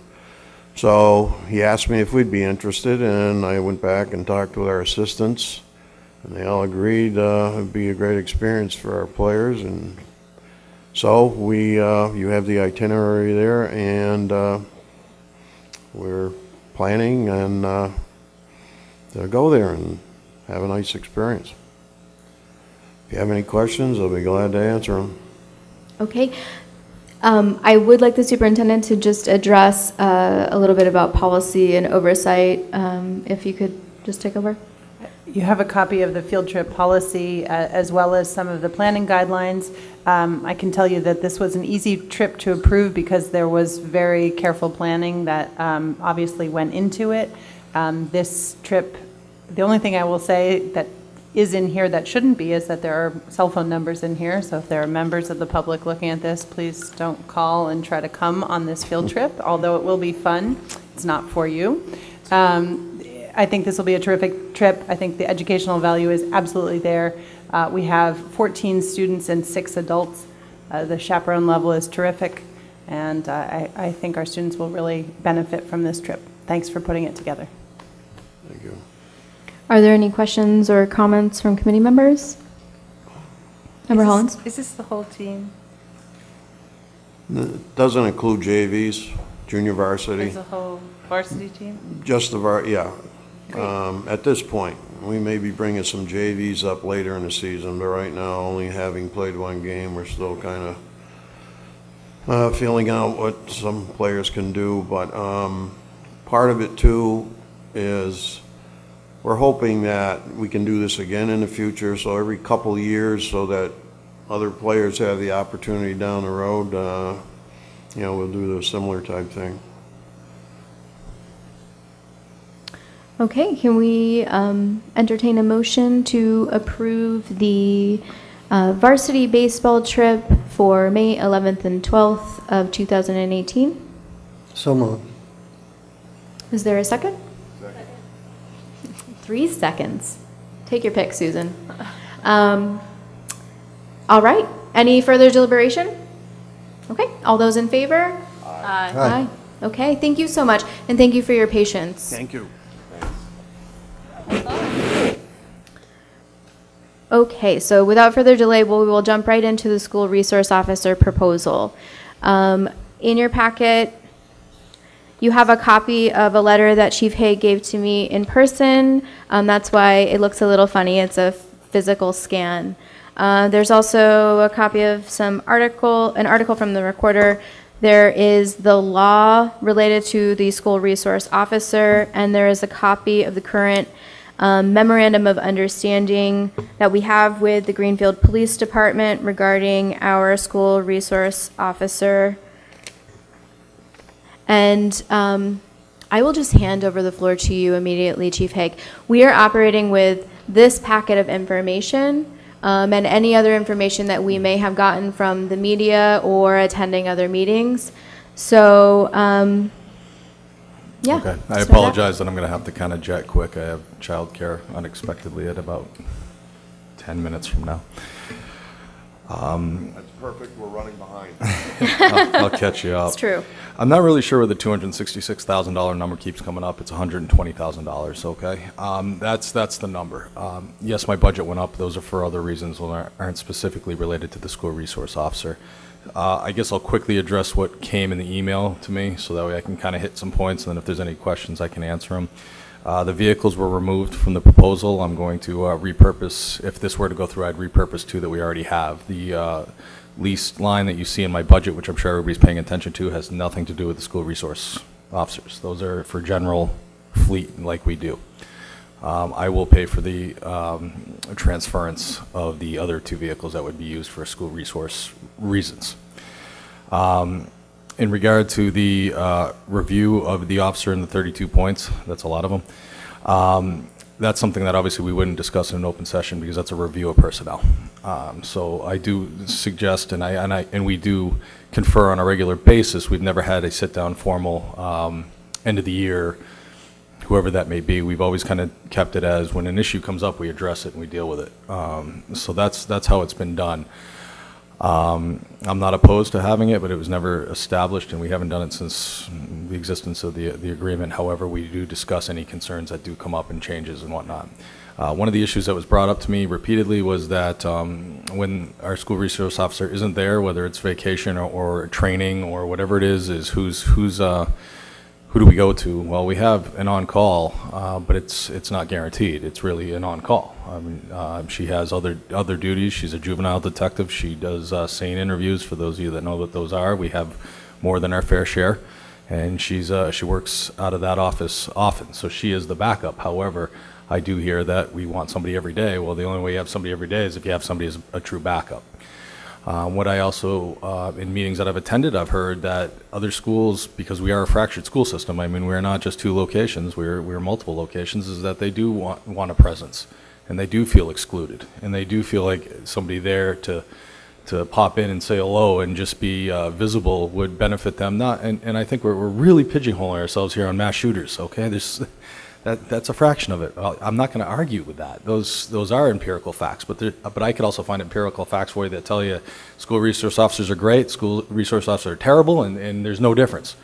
Some of the reviews I've had is you tend to have, if you have school resource officers and you train and you work with the staff and you have them as that's their primary function, that they tend to arrest the same amount, if not less, for those type of crimes, that if you didn't have somebody there and you're calling a road patrol officer in who is not involved with the schools, will in fact make more arrests. Those that you're calling in, not the ones that work with you on a regular basis. And that's what a school resource officer should be.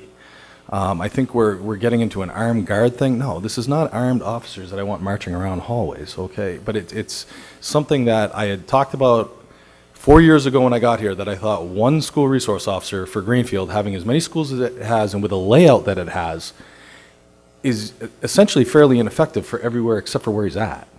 And primarily that individual's at the school, the high school, not at the middle school. You know, we'll go there on occasion, and certainly not visible in the elementary schools. I also got questioned about the, do we want uniformed police officers? Why do we want uniformed police officers now? In the original kind of concept of school resource officers, they were uniformed. We went away from that over time and said, you know, it's better to have non-uniformed police officers. I'm going to call attention to last Friday. It would have been real nice if that person had a uniform on, because then you wouldn't have known it was an officer that was on the ground with 2 people. I think we're transitioning back to uniforms, unfortunately. And I'm not saying full-blown, you know, armored like I wear uniforms, but the presence needs to be there for a known individual now. And unfortunately, it is transitioning back to that. I'm certainly not somebody that will ever tell you, if any of you know me, you know my wife's a social worker, this is what she does. I'm fully in support of that. The mayor and I have talked many times about how we can incorporate social work within the police department to have a critical response type of team, where you're dealing more with obviously, we deal a lot more with mental health than we ever have, and we deal a lot more with families outside of the school than probably even the school knows. So these officers would be incorporated into almost like a team, not necessarily you having somebody in your school exactly at the same time. That's not what we're talking about here. We're talking about other events. Your schools have multiple different things. We're talking about officers that can flex their schedules, that can move around to support the needs of the school, whether you're in session or not in session, whether it's special events or not special events. I mean, in that MOU, it talks about interacting with the students and having in-classroom trainings with officers. Well, you have one. That's not going to happen with one. I mean, I'd love it to. I was a school resource officer for 6 years. I taught the training active bystanders. I was in the school every day. And then I went to my normal hours at 6 at night to 2 in the morning. So, I mean, that's how we ran it. That's a lot of hours. We don't have that option with just one person. You do have that option with more. It was something I brought up. I was asked to put a proposal together. I did. I think there's a lot of work that still needs to be done about it.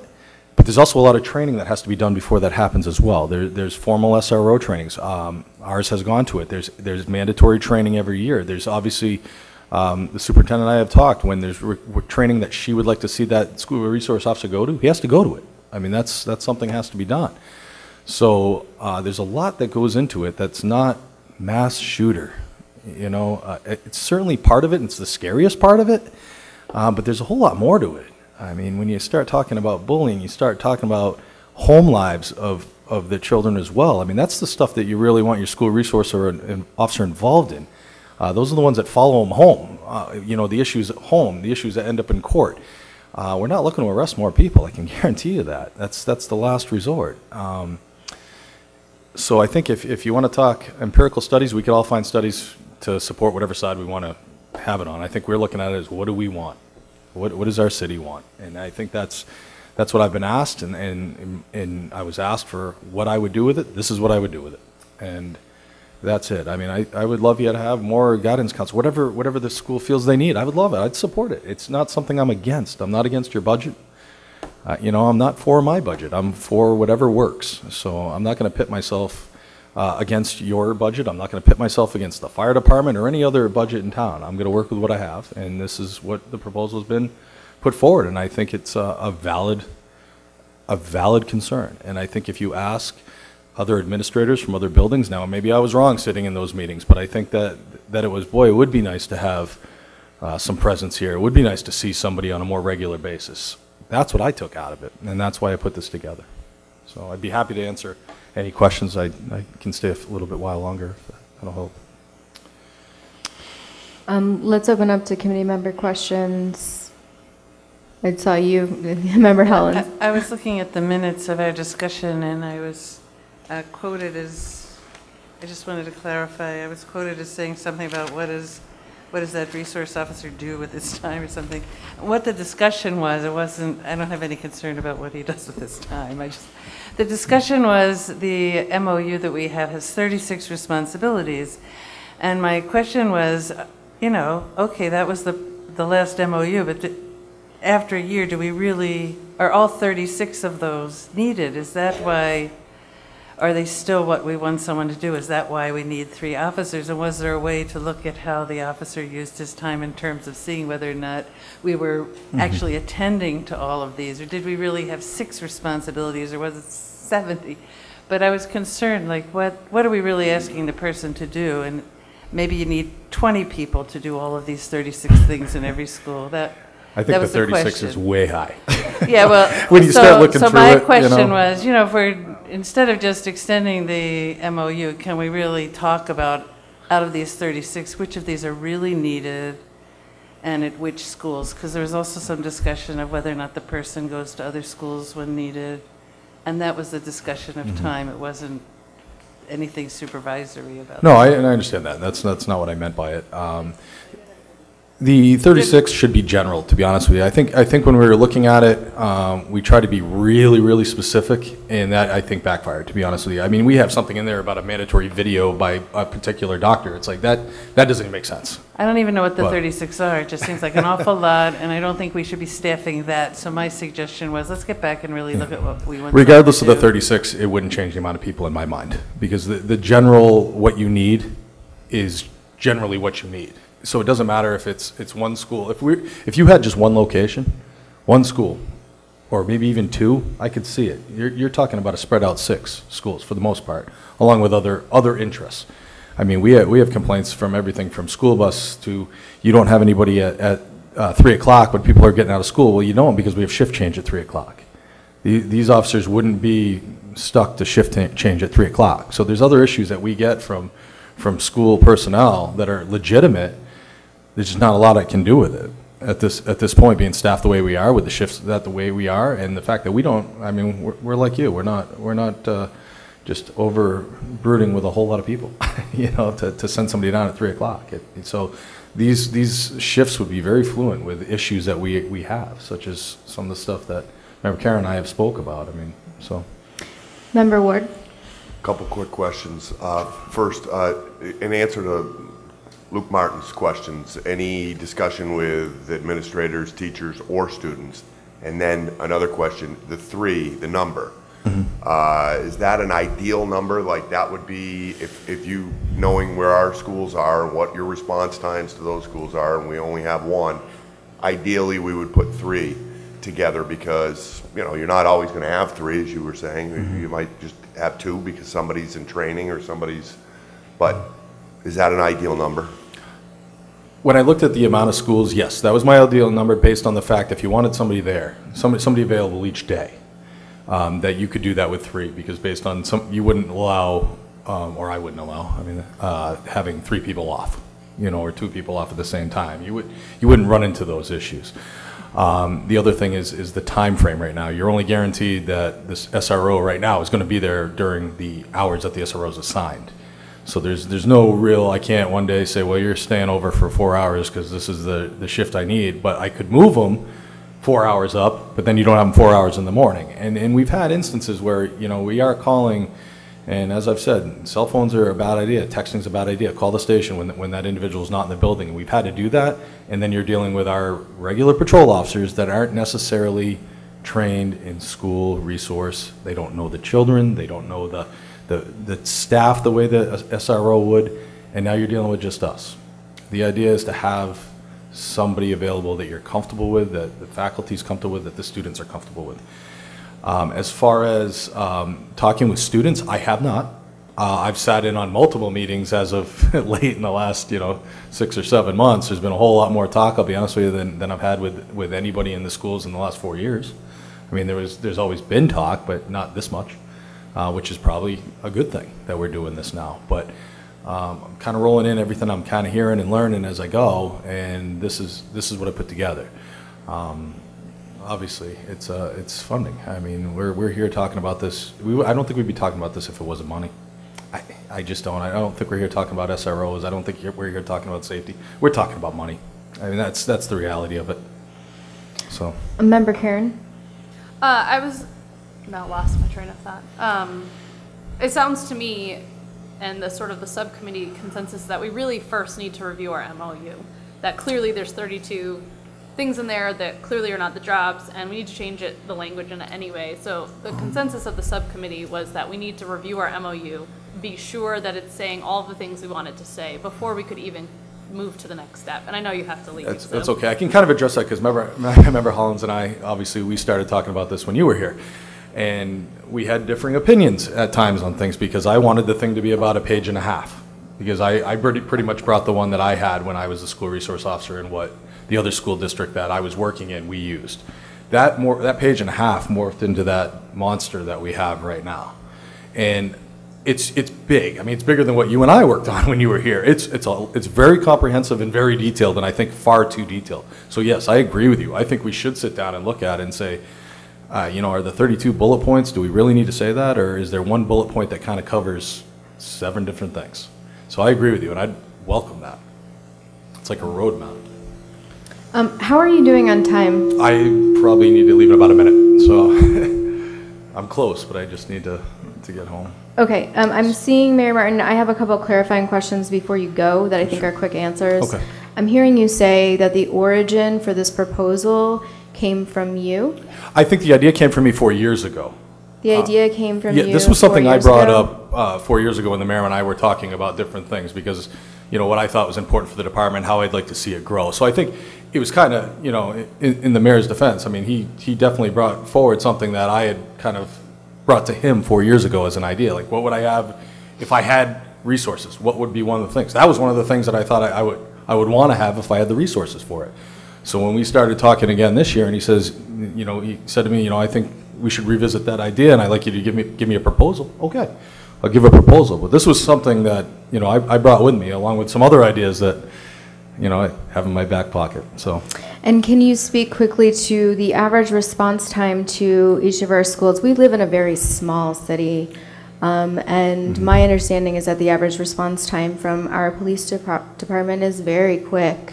Depends on where they are. Do you have an understanding of the average response times? I'll be honest with you, it really depends on where they are. If you want to tell me Where that, like, the if you're police leaving officer is, yeah, if you're or- leaving the station, you're getting to Federal Street School fairly quickly. Getting to the high school fairly quickly. If you're on the north side of town, you're not. If you're out on the other side of the Mohawk Trail, you're not. You can't get through downtown very quick, period, during the day anyway, but it really depends on where the cruisers are. I can't guarantee you where they would be, so I would hate to tell you that we're going to be somewhere in 2 minutes, and we may not be. Mayor Martin? Thank you. And I know you're in a hurry to get home to your daughter. And the response time was one of my questions. So historically, for the terrible monster out there and the incident that might happen, all of the damage occurs within a certain amount of minutes. 2.5 to 4 minutes, yeah. 2.5 to 4 minutes. So being on site cuts down the time to hop in your vehicle and drive to the site. If you're there, Right. yeah, absolutely. Yeah. What is the response strategy for on-site SRO? We engage. Okay, so I think those two particular items are critically important if we're considering the safety of the children, adults, and faculty that are in these sites scattered across town. That's our school system. It's a scattered site system. So this is not unusual to have these type of conversations with people being upset about armed police officers. We have very subtle biases among many different groups. So there has been no response from our area for the increased school shootings and the increased crime in a number of school environments across the country. In my conversations with Mayor Sarno, who has a number of different programs in the schools in Springfield, their crime delinquency in the school has dropped 50%, and every other area that's positive has increased. Fewer dropouts, more graduation. All of their benefits of having a human officer on site has been a positive. So the most recent, some people say knee-jerk reaction, that we've been talking about this for years. The fact that it happened again in another town, that people say it couldn't happen in our town, made me think and wanted to put together a program. I can't put together the program, Chief of Police can. I asked him to put together a program increasing these SROs by 2 to address the scattered site system. So I know you got to go. I can answer all the other questions later, but I fully support this, and there was an error in the calculation. I don't know if anyone's ever put together a $60 million budget in about 14 days, but we were trying to do it, and we made a couple errors in the budget. It actually was just printed today. So if there's $101,000 in the police budget, that is an error. That has happened between a couple of offices, the mayor's offices and the accountant's office. So we can address that later as a number. Thank you, Chief. I'd be very happy to come back, and I apologize. It was very unexpected. So thank you. Thank you, Chief. Thank you, Chief.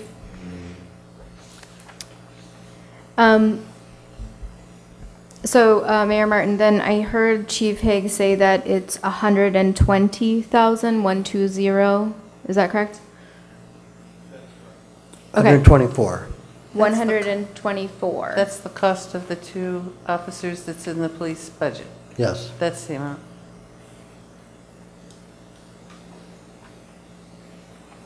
Okay. I am seeing the superintendent that wants to make a comment. Are there any other members that want to comment on this? Okay, I'm seeing some. So, superintendent. I want to defend the MOU a bit. It was called a monstrosity a moment ago. Chief Haigh and I worked very closely on developing this, and it's true that he was in favor of a shorter MOU, and I know he was in conversation with then Superintendent Hollins about this MOU. The DA's office had a lot of influence on this. And this came before the school committee several times. It came before the Health and Safety Subcommittee, I want to say at least half a dozen times. It came before the Human Rights Commission at least in some form, and it had extensive public comment, probably more so than any other document or agreement. There are a number of things that were added at the request of the community. Very notably, are high on the list are things like demonstrating commitment to principles of restorative justice, minimum use of force, and non-criminal activities wherever possible in working with school-age youth, and providing a response to school-based needs that is free from prejudicial treatment. So a number of the, and there are many things in here because the task is complicated and important, because it has to do with keeping students safe. So I do want to say that while there are a lot of them, and while I would support reviewing it absolutely and seeing, does this fit our needs, does it need to be added, simplified, I think that's excellent, and it has been in place just long enough that this is a good time to do that. But I do want to say that it wasn't just throw everything in there and see what sticks. And you see here signatures from the superintendent, Tim Farrell, then as the school committee chair, chief of police, and the district attorney. So this process was very thoughtful, and a review is warranted, and it's a good time for a review, and it's especially important at this juncture where we're reviewing our safety protocols and our emergency response. I also want to commend the police on a quick response time. We did have a need for some police response here at the high school last Friday, as the committee is aware. And my understanding is that within about 3 minutes, there were 2 police officers here on site responding to the SRO call for assistance who is already here. So I do want to say that the police have been tremendously responsive. They have provided backup when it has been needed. And one of our real needs that we've talked about here on the committee is a need for truancy support to do that kind of outreach. As you heard the chief talking about, it's not just these one-off incidents, it's about some of the services that we need. And I do think there's a need for some truant work to support children being in our schools. And I think we're seeing the effects of that with struggling to keep children attending and in class. We can only do what we can do when they're here in our buildings. Okay, I do have some comments, but if there are other members that have additional comments or questions. Okay, I would just like to echo in the superintendent's praise for the current MOU. I do feel, I mean, I was a member of the committee, the mayor was a member of the committee at the time that this was being deliberated. Again, it did see a lot of involvement from various stakeholders and received praise from the DA's office. When I sit down and I read through our MOU, I think, okay, you know, we found ourselves, we created a really clear and robust document that is reflective of the community input. We received so much community input at that time. And I think that, you know, my preference would be that we didn't have police officers in our schools. And I think that this, as a mandate from the state, that our current memorandum of understanding is a fantastic document. Of course, review periodically is always good. I'm hesitant to support reviewing the memorandum of understanding immediately because we have so many other priorities here as a school committee.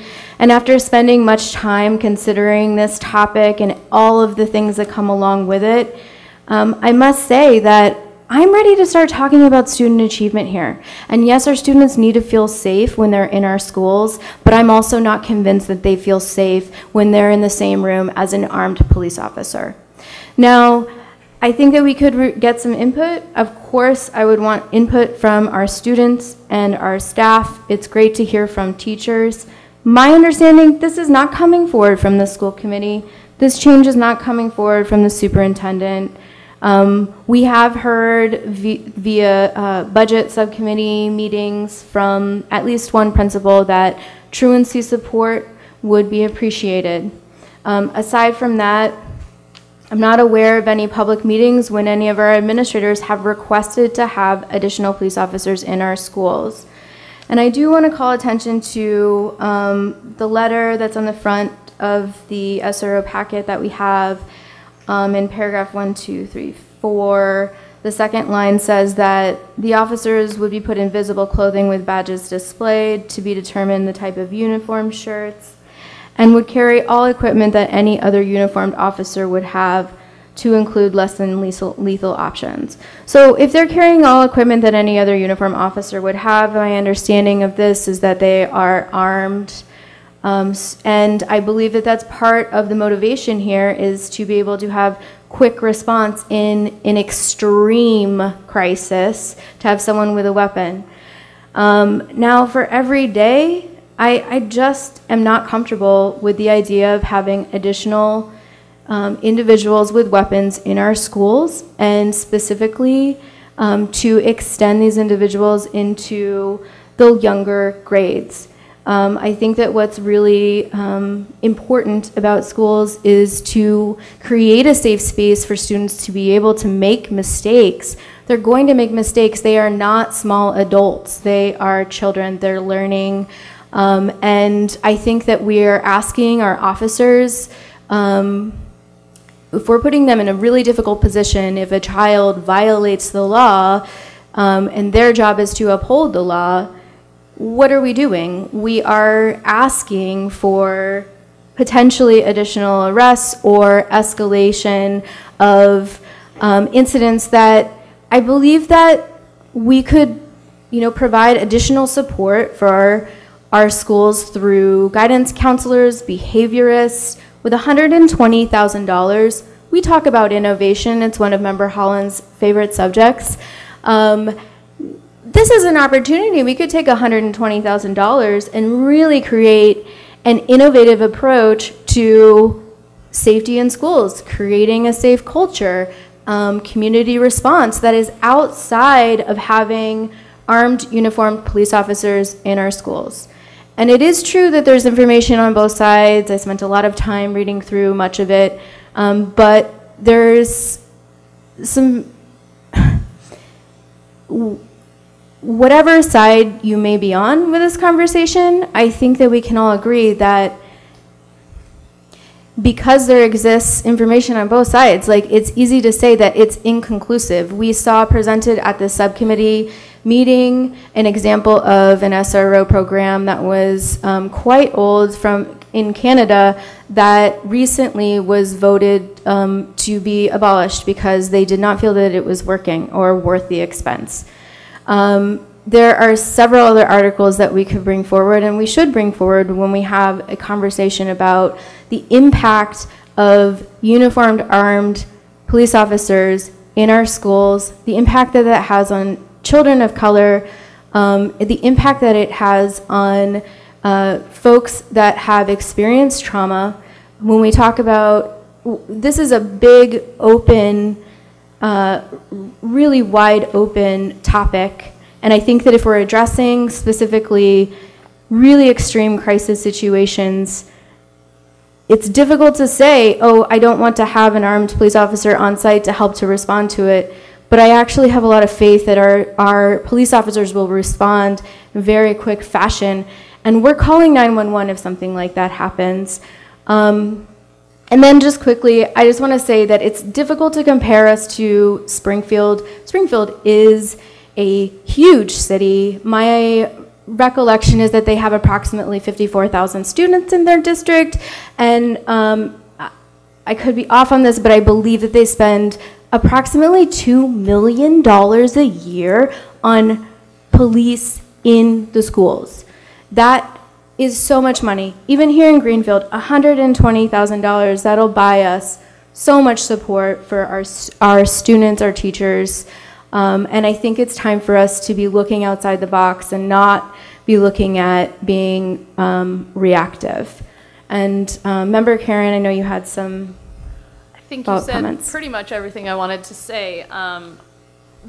Seemed to be the consensus of the subcommittee was to review the MOU because we didn't feel that it was a great plan to just add more people to it without deciding what was working about our current plan and what need were we truly filling. What were administrators saying they needed response times for? How long is it taking the police station to respond, because in a 911 situation, as you said, we're not calling the SRO. That's not how that works. If there is an extreme crisis, we are calling 911, who then some may have dispatched to the SRO, and I would like more information about that, which we clearly cannot have unless it's an executive session. And so to us as a committee and to myself, extremely myself, I just didn't feel like this was a start of a plan. This was not a plan. This was a thought. Hey, we probably could use more. And the chief did make it clear that he really had a need for at least 1.5 men, that he constantly was having to find someone to respond for the school resource officer. And that seems like a more clear-cut plan. Why do you need them? What need are they filling? I don't feel clear about what need that was trying to be filled. And I hope my other subcommittee members can speak to their own feelings on the situation. But it didn't, like you said, it felt reactive. And I do worry about armed guards in our schools. Member Ekstrom. I actually wanted to speak a little bit about the having officers at the elementary school levels. I don't necessarily, I don't disagree. I'm not saying this properly. I don't think it's a bad idea to have officers at the elementary schools. But when I say that, what I'm saying is I'm viewing that officer more as a social worker and community builder. I would expect them to not have their big deal uniform on, you know, at most a shirt that says Police Department of Greenfield. But I would expect to see them giving high fives when kids are coming in the morning, reading in the library, and building community and becoming the resource for kids that are having a hard time. Also, you know, kids aren't perfect. They do things that are illegal. I'm not saying arrest them. They're in elementary school. This is a huge teachable moment. And as a parent, I have more than one time said to my children, you need to pull this together. And if we need to have a police officer come over and explain to you beyond what we're explaining to you, then perhaps that's something we should do. Because it is a teachable moment. And I don't think, I think that we are looking at an officer at that lower level as someone who is there for punitive measures. And I don't think that I don't see that reason at all. I think it's strictly community building. I think it's teaching a kid that a police officer is helpful and not there only to arrest or for punitive measures. And so I've always felt that way about elementary schools. I don't know if y'all remember McGruff the crime dog. I mean, that was going on in my school when I was a kid, and it made it much easier to engage with police officers. I know that the town has got their cop cards, and they have like little baseball cards of all the police officers, and I know that because my kids have them all, and insist on stopping whenever we see a police officer who's doesn't seem to be actively engaged in something. So I think part of the job would be a certain amount of public relations between the police department and the town. This isn't, I think it's a way to build community. Member Hollins. I'd like to make a recommendation to move the topic.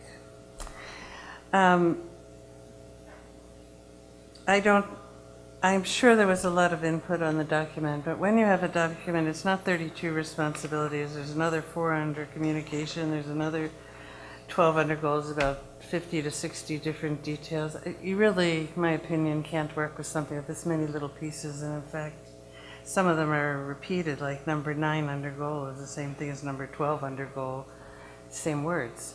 So I'd like to move that you appoint 1 or 2 people to wordsmith the document without changing the content.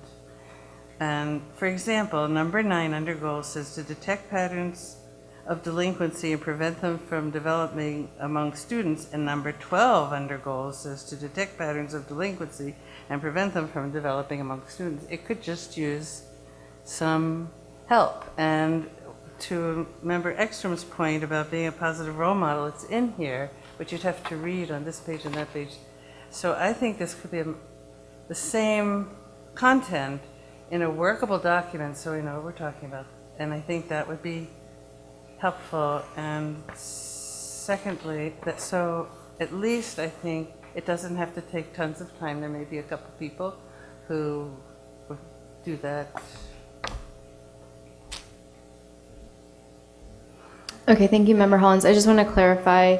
I hear you say that there are some errors in this document that could be cleaned up, and you are requesting that 2 members be appointed to review for errors in this document and to return that to the school committee. Just synthesize it.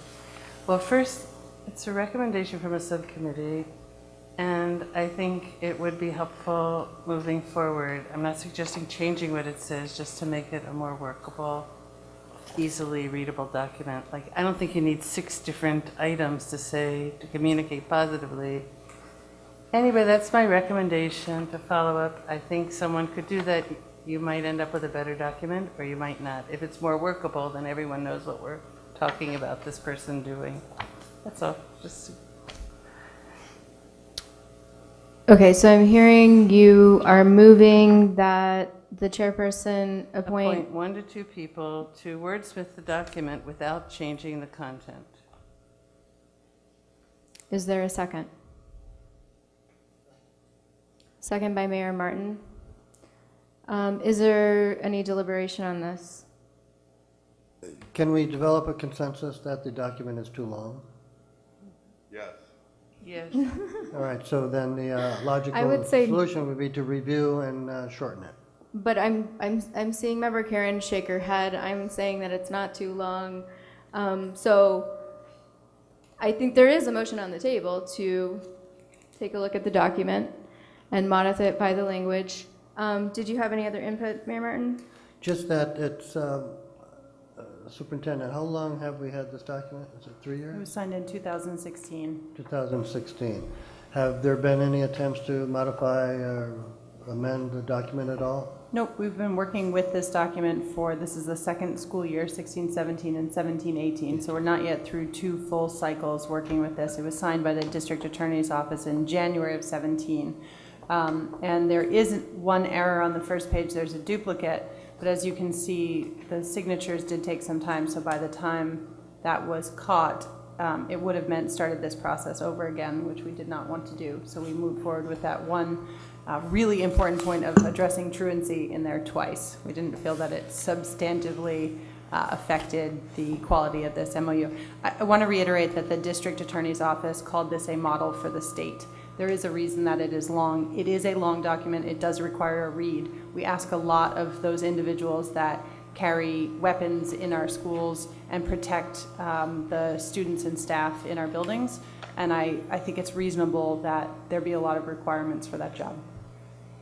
I would defer to the superintendent, who's worked with the MOU and has the experience within the schools. Member Karen. I just want to make a point of clarification. I don't think I worded myself well earlier. As for myself, in the recommendation that I believed in, I believed the MOU laid a really great plan. It had really great goals. We were concerned whether or not it was working. We weren't saying necessarily that the MOU, and I'm saying we, but I should say me, because maybe we didn't all understand exactly the same idea. I wasn't saying it wasn't a good MOU. I just wasn't sure that it was being implemented exactly the way it was, and that if we were going to be hiring new possible resource officers, I wanted to be sure that we were doing this one the right way before I decided, or we decided as a committee, to add more people. And I also wanted to make it clear that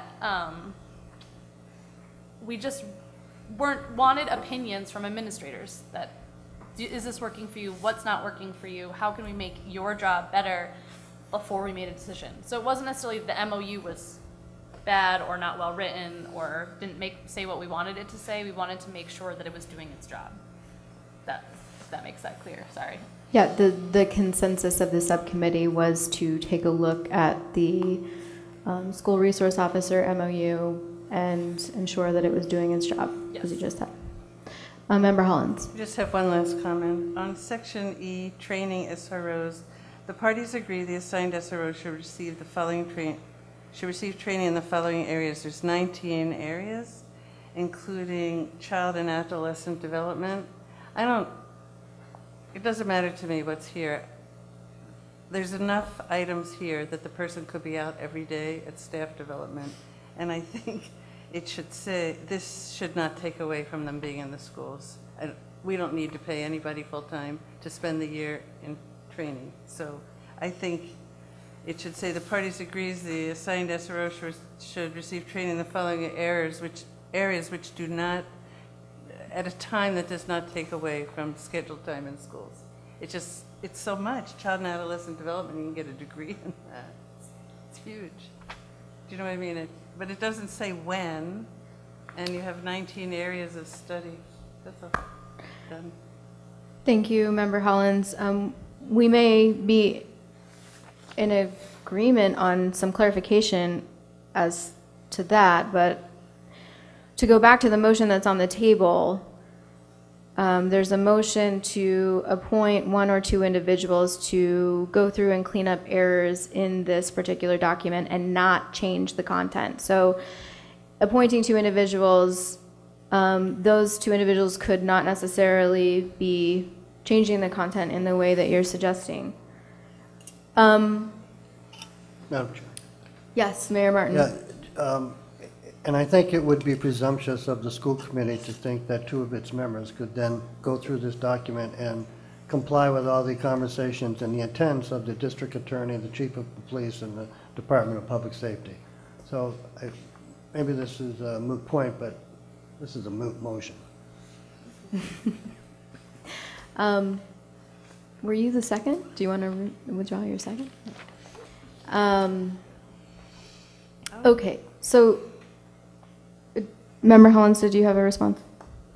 I don't want to spend any more time on it. It sounded like a suggestion. There's about 50 items here. I think it could be synthesized so we all know what this person's doing, since we're maybe going to get 2 more people, in a more synthesized way without changing what it says. But if no one agrees, that's fine. Yes, Superintendent. I just have two comments. I think to the spirit of the discussion, this MOU really needs to be a workable living document, and it needs to be evaluated and assessed regularly. Otherwise, there's no point in having an MOU. I think one of the clear things that has come out of my conversations with the chief, in addition to a good back and forth and regular feedback that we have always had on the performance of the SRO in the schools, is a need for a more formalized structure. And the review process, even before this conversation or the subcommittee conversation, resulted in a more formal process of getting feedback from the principals and how this is working. And for me, that will relate to how do we use the resource that is being provided to the schools as efficiently as possible. And I think that's one really good outcome that has come out of this already. To your point about the professional development, this isn't intended, and could certainly be clarified. You can't do all 19 of these in 1 year. This is intended as a sort of a ongoing course of study in the areas that we want this person to have an understanding. And it also speaks to the fact that this person has to know a lot about students and working with children, because if you were to begin doing this, as you pointed out, it could take years to get up to speed on all of these things. And that's why selection of a school resource officer that really understands these are children is important. And the final thing I'll say is, we're talking about keeping this MOU but getting additional people. You actually can't with the MOU as it's written. It actually is specific on page 2. It was written knowing what our SRO program is, so it actually would require a change of this document if there were to be additional people, which could be the vote of the committee. But as it's written, it reads, under organizational and program structure, the Greenfield Police Department will select and assign 1 full-time law enforcement officer to serve as an SRO at Greenfield High School. Thank you. Thank you, Superintendent, for that clarification. I think that's really helpful. And then also, I just want to remind the committee that, again, if there's a significant change to our SRO program, not only because we would have to be modifying our memorandum of understanding, but this really is a significant change to our programming, we have the authority to make this change as the governing body of the school district. So please do know that that's our responsibility. What do Member you want Hollins. us to do? Pardon? I mean, we've been talking about it for a while. What do you want the outcome to be? I thought it was, you know, let's review the document and see what we want and then address the number of people, have a recommendation. So, or if we don't want to do that, what do you want the outcome to be? People have very divided opinions. We don't have a lot of money. So what do we want to do with this? I think that is a really good question. Are you asking me specifically? Well, I don't mind if we keep discussing it. I just want to know where we're going. I don't mind working Well, on where we're going right now is that there's a motion on the table. Call the question, please. Yes, and Susan Farber, could you read back the motion to us, please?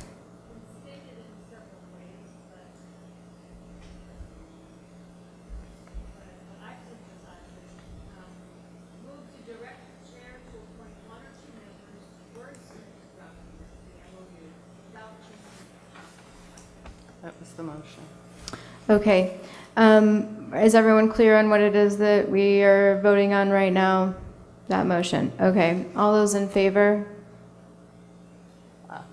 I see one aye, Member Hollins. All those against? No. No. I see everyone else against. So motion fails. So if we're not going to change the document, what would you like us to do? Member Karen, did you have a? Oh, I was going to move that we send it back to subcommittee to do a full review of the MOU and try to get input from our administrators and superintendent as well as the chief so that we are more clear on the proposal, because I don't think that we all understand exactly what need we're filling. Is there a second? Member Ekstrom is a second. Any deliberation? I don't understand. I'm sorry. Go ahead. Mayor Martin first. I just comment that there would be no proposal with no budget. So that's why the budget is in place first. And you would spend no time on this MOU unless there was money involved. And so once the money is involved and approved, then you would have the opportunity to perfect the MOU. We have a lot of experience with MOUs that have no money and have no conclusion. So I'm in favor of this motion. Okay, Member Hollins. I don't understand the two thoughts. One, we're not going to change the MOU. We're going to go back and talk about it more, but not change it. We were going to review it. We could change it. We could decide to make a recommendation to the thing that Health and Safety has decided to review the MOU, that we need to make changes to it to include more officers or not, or to change the items or not. But I guess I'm unclear of who makes those changes anyway. Is it the whole committee as a whole? Is it subcommittee policy, or is it subcommittee health safety? And are those changes made in public or non-executive or an executive session? Well, it's a public document, so any deliberation on potential modifications would happen in public session. If for some reason something came up that needed to be in private session, then we would address that. And your motion to send it to subcommittee is consistent with our practice, which is to look for subcommittee recommendations on any kinds of big changes that we're making. So I think that it actually is, your suggestion is consistent with how we generally handle these things. Was there another question that you had? Okay. Yeah. Mayor Martin. Just, I think Karen alluded to whether the decision is made in subcommittee or the whole committee. Right. So subcommittees don't make any votes or decisions for the whole committee. That's correct. Right. One last clarification. The money is in the mayor's budget under the police department, is that correct? So isn't the issue for the school committee whether or not it wants more SROs or whether or not it would like that money used for something else? Because why, if we're not going to talk about the document this way, why talk about it that way? The issue, as the mayor said, is money. Do we want more SROs or not? And then if we would rather the money be used in some different way, or that be passed for you, I think that's the decision, or pass it. But I don't see why we're working on the document at all. We're not going to address if we want the SROs, right? Member Ward, did you have a comment? Well, I maybe clarifying it. I don't think we get to tell anybody else what they're going to do with their their money. I mean, that, if we say that we want no more than the one SRO we have in our understanding in the schools, we may have that authority, that's what we limit that to, but I don't think we get to say, well, because we're denying you the adding the two, we want the money that comes with it. I'm not sure that that's the case, but I believe that probably is. Member Hollins, just a moment. So, I mean, you're correct that now the mayor's budget will move on to, and it is in the hands of the council. And the council, I believe with a 2/3 vote, can move money from other departments to the school budget. So that is something that is specific to us. It's my understanding, correct me if I'm wrong. And so you're right that as a school committee, we don't have an overarching power over the mayor's budget. However, if we wanted to put together support as a committee to encourage the council to move money from one department to another, we could absolutely do that. As an individual, I will be advocating for council members to move the money from the police department budget to the schools. That will be my recommendation as an individual member. Madam Chair. Yes, Mayor Martin. So with all due respect for the chair of the school committee, to compete for money with other departments in town is probably not the best thing to do. You would create a situation where departments would be competing against each other and doing it in very devious ways. So let's continue your thought about going before, the mayor's budget goes before the town council. The town council votes not to create SROs because the school committee voted they don't need 2 more safety officers in the schools. So they don't approve the money with the police department, and with the 2/3 vote gives the money to the school department. That's creating an unhealthy path for departmental relationships. Let's assume then that the 2/3 vote doesn't happen. There are no SROs in the police department, and there's no $124,000 in the school department. That's not a healthy outcome either. So I think a vote by this school committee on one way or another, whether they want an SRO, an increased SROs in the schools, would be proper, or would be informative for the council, informative for the subcommittees that are going to deal with the citywide budget. But I think also it is informative for the entire city is to have an understanding of why we have $2 million in cash in the school department. Why can't that money be used for something if there's such a need? If there's a critical issue for hiring something or finding swipe cards or whatever the school department needs, why are we not using that choice money instead of carrying a continuing balance of $1 million from one year to the next when the entire town is looking for revenue? So those are the type of questions someone who's going to sit down and try to figure out $60 million split among 24 different departments has to think about. So the police department, the council on aging, and a number of other departments in the city do not have an extra $1 million around. So if the school department can use those funds to get the particular priorities in line and funded, then the entire city benefits. Thank you, Mayor Martin. There's much conversation to be had related to budgeting, and I think we are getting a little off course due to Member Holland's question. Member Hollins, did you have something else to add before moving to Member Karen? Just one last comment. Here's what I think the issue is for me. We passed a budget. I expected the mayor to cut it down a little bit, but the amount, really, because I know the mayor, and he has his own reasons, the cut is very high, $829,000. So that's the backdrop of 2 more SROs. If we hadn't been cut so much, there would be a different discussion about the SROs. The second issue for me is that we're in charge of programs in our schools as a body. The fire department can't say, we love your children, we want to put firemen in your schools. So there's a second issue of how this came about, even though I think it's fabulous we have a mayor who's thinking with the police chief, how can we make our schools safe? I think that's completely commendable. But the way it came about and the fact that we're also being, our budget that we voted, it makes this a really complicated discussion. It's not whether or not we want SROs, it's what are our priority needs.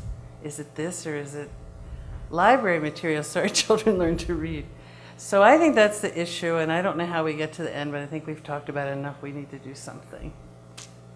Member Karen. I just wanted to say, I don't remember who brought up the point of why do we need to review the the MOU if we're not going to add more SROs. Well, unfortunately, I don't feel like I know enough about what our needs are or what our administration feels like our needs are to make a decision about an SRO until I do a review of the current MOU. That's why, as a subcommittee, that's what we said.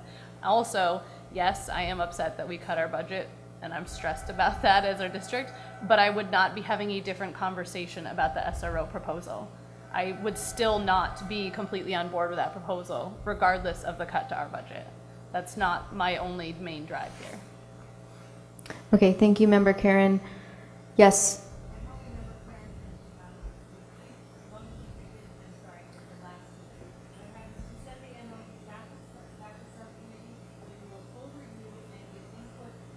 Administrators, including the superintendent, to get clarification from Chief Haigh on why he needs this many more. Why he needs 2 more.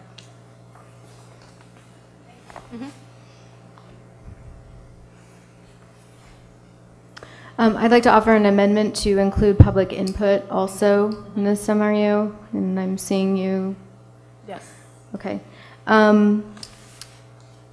Before we vote, I just want to say quickly, partially in response to something that the mayor said related to advocacy, it's not, yes, there is something to be considered related to climate and interdepartmental relationships, but advocacy for our schools is not something to be ashamed of. I just want to put that out there. And so now we have first a vote on the amendment, which would be to include public input in review of the MOU. Do you really need that? I mean, we know the public's very divided, and I mean, we know that. We heard it tonight. And that's not going to help committee members know what the document says. I don't think we're only looking to know what the document says. We're looking to know what our administrators feel. Right. But so if the community doesn't, the public, I mean, it's entirely possible that other than the people who came tonight have different opinions about SROs. Perhaps we have a bunch of people who want us to add them, and I haven't heard from them yet.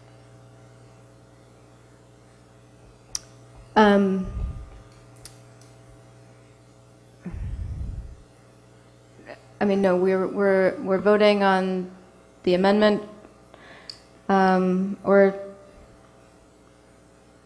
yes, we're voting on the amendment to include public input in the conversation specific to review of the SRO MOU.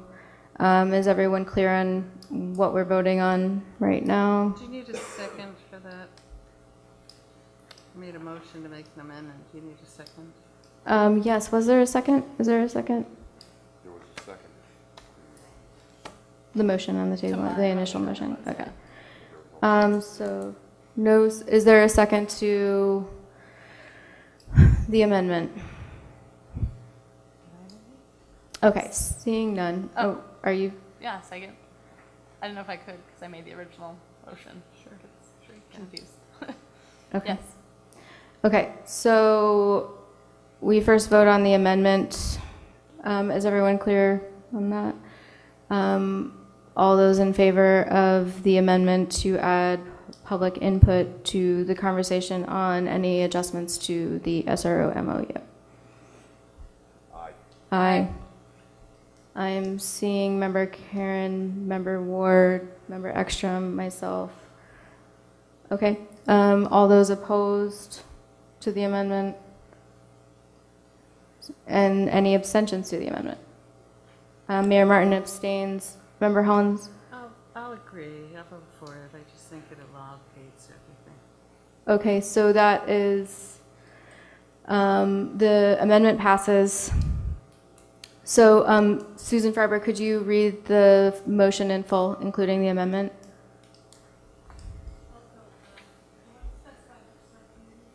Oh, health, safety, and facilities, sorry.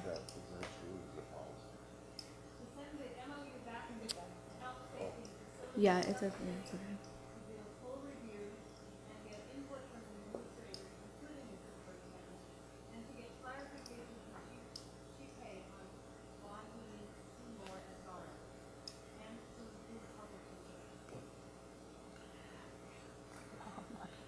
Okay, are we clear on the motion?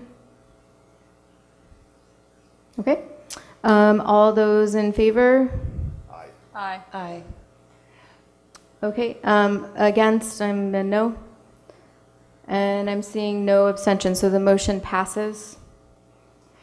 And so that will go to subcommittee, and it's now 9:05. So I want to check in with everyone. We have a couple of other items that are not necessarily critical. We do have several executive session items, including an opportunity to discuss the school safety related to the SRO. That was included here to give us at least a little bit of space to do that. That was a request from committee member. What are we thinking? Is there? Table it all. Yes. I'm seeing Member Hollins first and then Mayor Martin.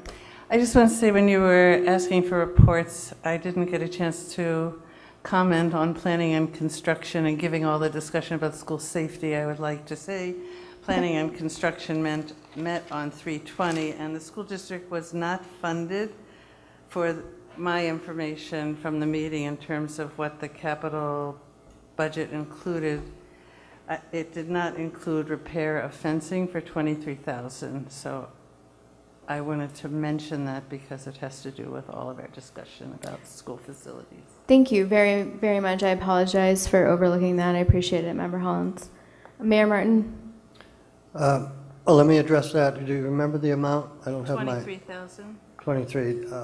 That's what we were told. It wasn't moved forward by the mayor for two reasons. One, it's under 25,000 and only items more than 25,000 are in the capital plan. And number two, we already have about $20,000 in unspent fencing money for the school department. That's been approved a couple of years ago. That. I had looked up the cost of gates, and they cost between $69 and $300. So. Thank you, Member Hollins. Thank you, Mayor Martin. Did you have additional comment? Yes, I did. Regarding the state auditor, I know that was next on your agenda. So if during the conversations with the state auditor's office and the Division of Unfunded Mandates, that I have offered Greenfield, with the approval of the superintendent, to have an in-depth study done, and we will be added to one other city in the state for their research. It's going to take 2 to 4 months for them to complete the analysis, but I think it would be helpful if I would like to move that the school committee accept the assignment of the Division of Unfunded Mandates to be a detailed study. So moved. Any deliberation on this? Any questions for Mayor Martin? Superintendent, would you like to speak to this? I believe we've spoke about this in a previous meeting. I really applaud the effort of the mayor to seek funds for the work that is ongoing in our district to support these students. It does impact the district in a number of ways. We have a high number of DCF involved children, and it's well detailed in this article that's in your packet. I'd like to thank Director Ellis for her work and the folks that she coordinated to provide some preliminary numbers to the mayor's office early in this process. And in addition to the sort of static information about one point in time, this number hovers around $800,000 in any given year of DCF involved students, where the cost is direct to our district. This year, the difference between the school committee budget and the current budget going forward happens to be $800,000. So this number is very real, and it impacts layoffs, it impacts quality of services. Of course, when these students are in our schools, we want to provide the level of services that they need. But what we're dealing with is not just DCF and involved children in our schools, but also a number of students who are involved with the department who are placed outside of our schools, who do not reside here in Greenfield, whose parents in some cases do not reside in Greenfield, and yet there's a cost that's passed directly to the schools and to the town. So I really appreciate your efforts to look at this more closely and to fund it equitably. Thanks. Thank you, Superintendent. I appreciate that. And Diane Ellis is what really started this, her analysis about a year ago, breaking everything down. So we appreciate that information, which kind of spawned the whole idea. Thank you, Diane. Have a nice time in Mexico. Member Hollins. Do we need a committee vote to ask for a specific type of budget report? There's a motion on the table right now, so let's not get off track. The motion that was brought forward by Mayor Martin is to support and accept the assignment of the detailed review by the Unfunded Mandates Division, or something similar to that. And I second that. Is there any further deliberation on this particular topic? Okay. All those in favor? Aye. Aye. That is unanimous. Thank you. Member Hollins, you had a question? Well, the issue keeps coming up about our revolving funds, and we do get a report.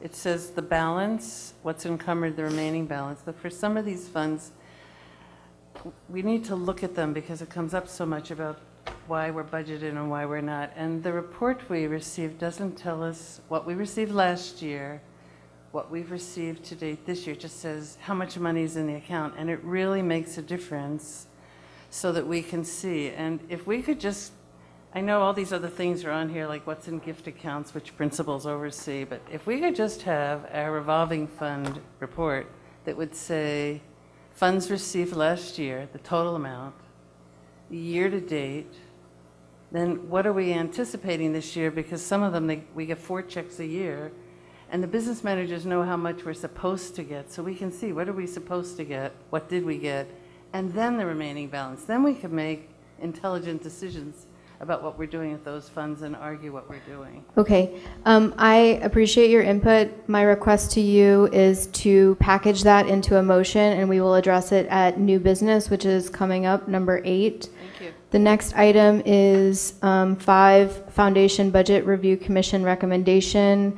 My recommendation at this time is that we entertain a motion to table. Is there interest in that? I'm seeing so moved by Mayor Martin. Is there a second? Second. Motion to table item 5, Foundation Budget Review Commission recommendation. All those in favor of tabling? Aye. Aye, that is unanimous. Number 6, policies for first reading. Again, my recommendation as chair is to table the first reading. Is that actually, maybe I don't want to table that. There's no vote needed on this particular item. However, it's important for us to address it. This is something that came to subcommittee at the request of our Director of Pupil Services and Superintendent to address language related to inclusion. These are 3 policies for first reading. In your packet, you see the original policy, the proposed policy with changes highlighted with an underline and italics. For all 3 of these policies, some of them are not, do not have any changes to the language. In the past, we've handled first readings in 2 different ways. We've read through word for word for these policies, and we have also just simply said, this is the first reading. My recommendation is that we just accept this as a first reading. Any input be sent to Member Alexander, who's the chair of the policy subcommittee. and this will come back to the full committee for a second reading. Member Hollins. I couldn't see what the changes were, and I think that's always been part of policies coming forward. You can see in bold print. So I looked at them and tried to see it, and I think we should be consistent because otherwise we don't know what's changing and what isn't. So there is the original policy as well as the proposed policy, and the changes are highlighted via an underline and italics. I'm just saying that we've never done it that way, so for anybody who's familiar with how we've done it, it's confusing to know what the changes are. The restraint policy's been needed to be reviewed for about 3 or 4 years, so. Thank you, Member Hollins. Is there, okay, so unless there is any additional input or objection to accepting these as a first reading, again, this will come back to full committee as well as potentially at subcommittee. Okay, I'm seeing no objection, so we will accept those as a first reading. There's plenty of time to weigh in, and please do. Moving on to item number 7, there is a 2-page document that you have here. This is essentially a compilation of, it starts with the professional development requests that have come forward through various meetings or in other informal ways. And then everything else is a combination of items that were agreed upon by the school committee 1 year ago in our calendar workshop that are upcoming. Some are live topics. You'll see that in the center section on the first page. And then the rest is a list of agenda requests that have come forward. I tried my best to include all the requests that have come forward. You'll see here that there is a significant list here. One of the items that the school committee approved in the school committee calendar last year during our school committee calendar workshop was to have a May professional development that would focus on setting goals and focus for the district, to include assigning some items to a school committee calendar. And I would entertain a motion to review dates in May that the school committee could hold a workshop in order to identify priorities for the school committee and assign calendar dates as best we can.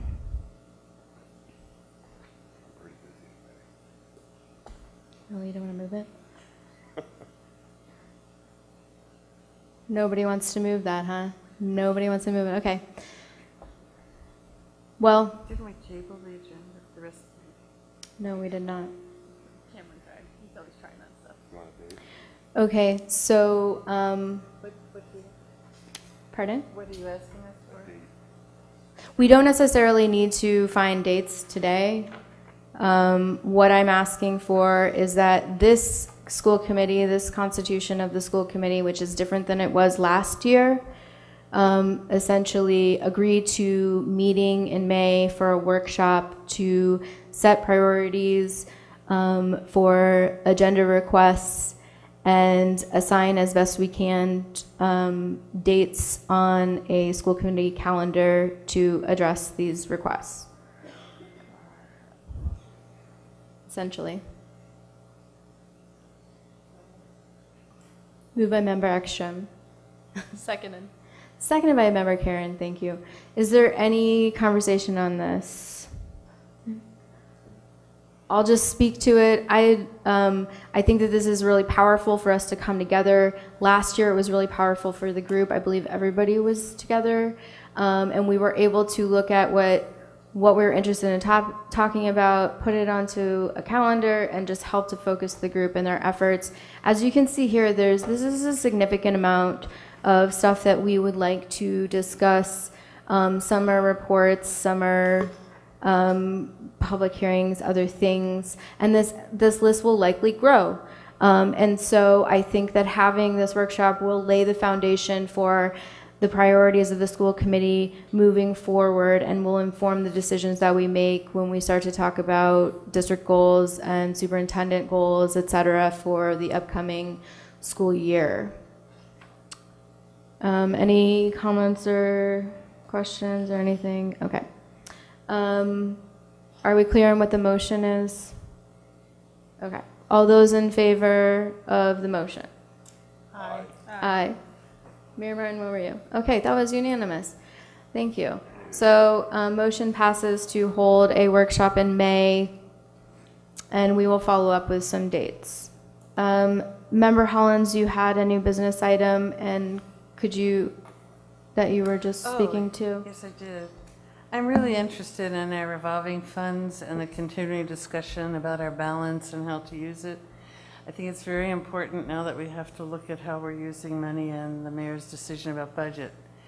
It's very hard to understand that from this report because it's combined with gift accounts, which are incidental and principals use, and scholarship accounts, which we don't oversee either.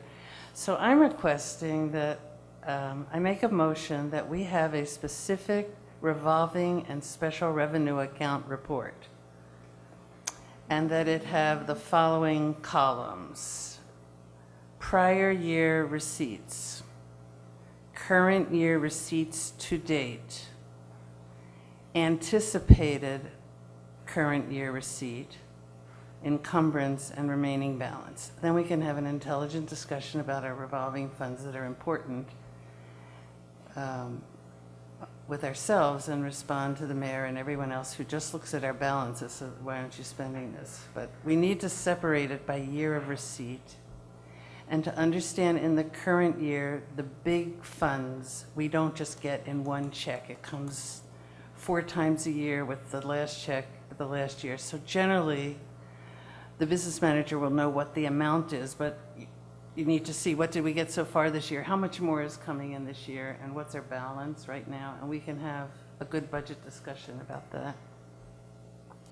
Okay, to clarify, Member Hollins is moving that a specific revolving fund and special revenue report be generated, including prior year receipts, current year receipts to date, anticipated receipts, and for current year. Yeah, encumbrances. And encumbrances. Encumbrances. And remaining balance. And remaining balance. And I don't believe that would be hard for someone to do, because they know what we got last year and they know what we're anticipated to get. Is there a second? Second by Mayor Martin. Yes, Susan Farber. 2. Thank you. Mayor Martin. I would suggest that we had opening balance so that you know what you start the year with. In addition to what's suggested? The other columns. Would you like to amend your motion? It's fine. Yes. It's fine to include open balance. Okay. Is there any opposition to including open balance? We're getting a little informal here, but I'm seeing a consensus to essentially approve that amendment. Yeah, July 1st, balance. This will really help you. Okay. Superintendent and potentially Abby, my question here would be, is this a reasonable report that can be generated periodically? Is this an unreasonable request? What are we working with here?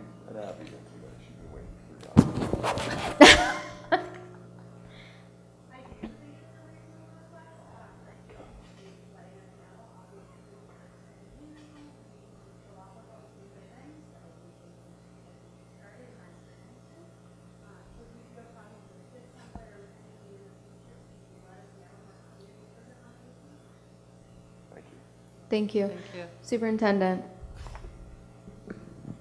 All right, so it is very specific, and I do just want to note there are things that are not technically an encumbrance, This is a very, very specific format, and I understand the intent of what you're getting at. I think it's a great request.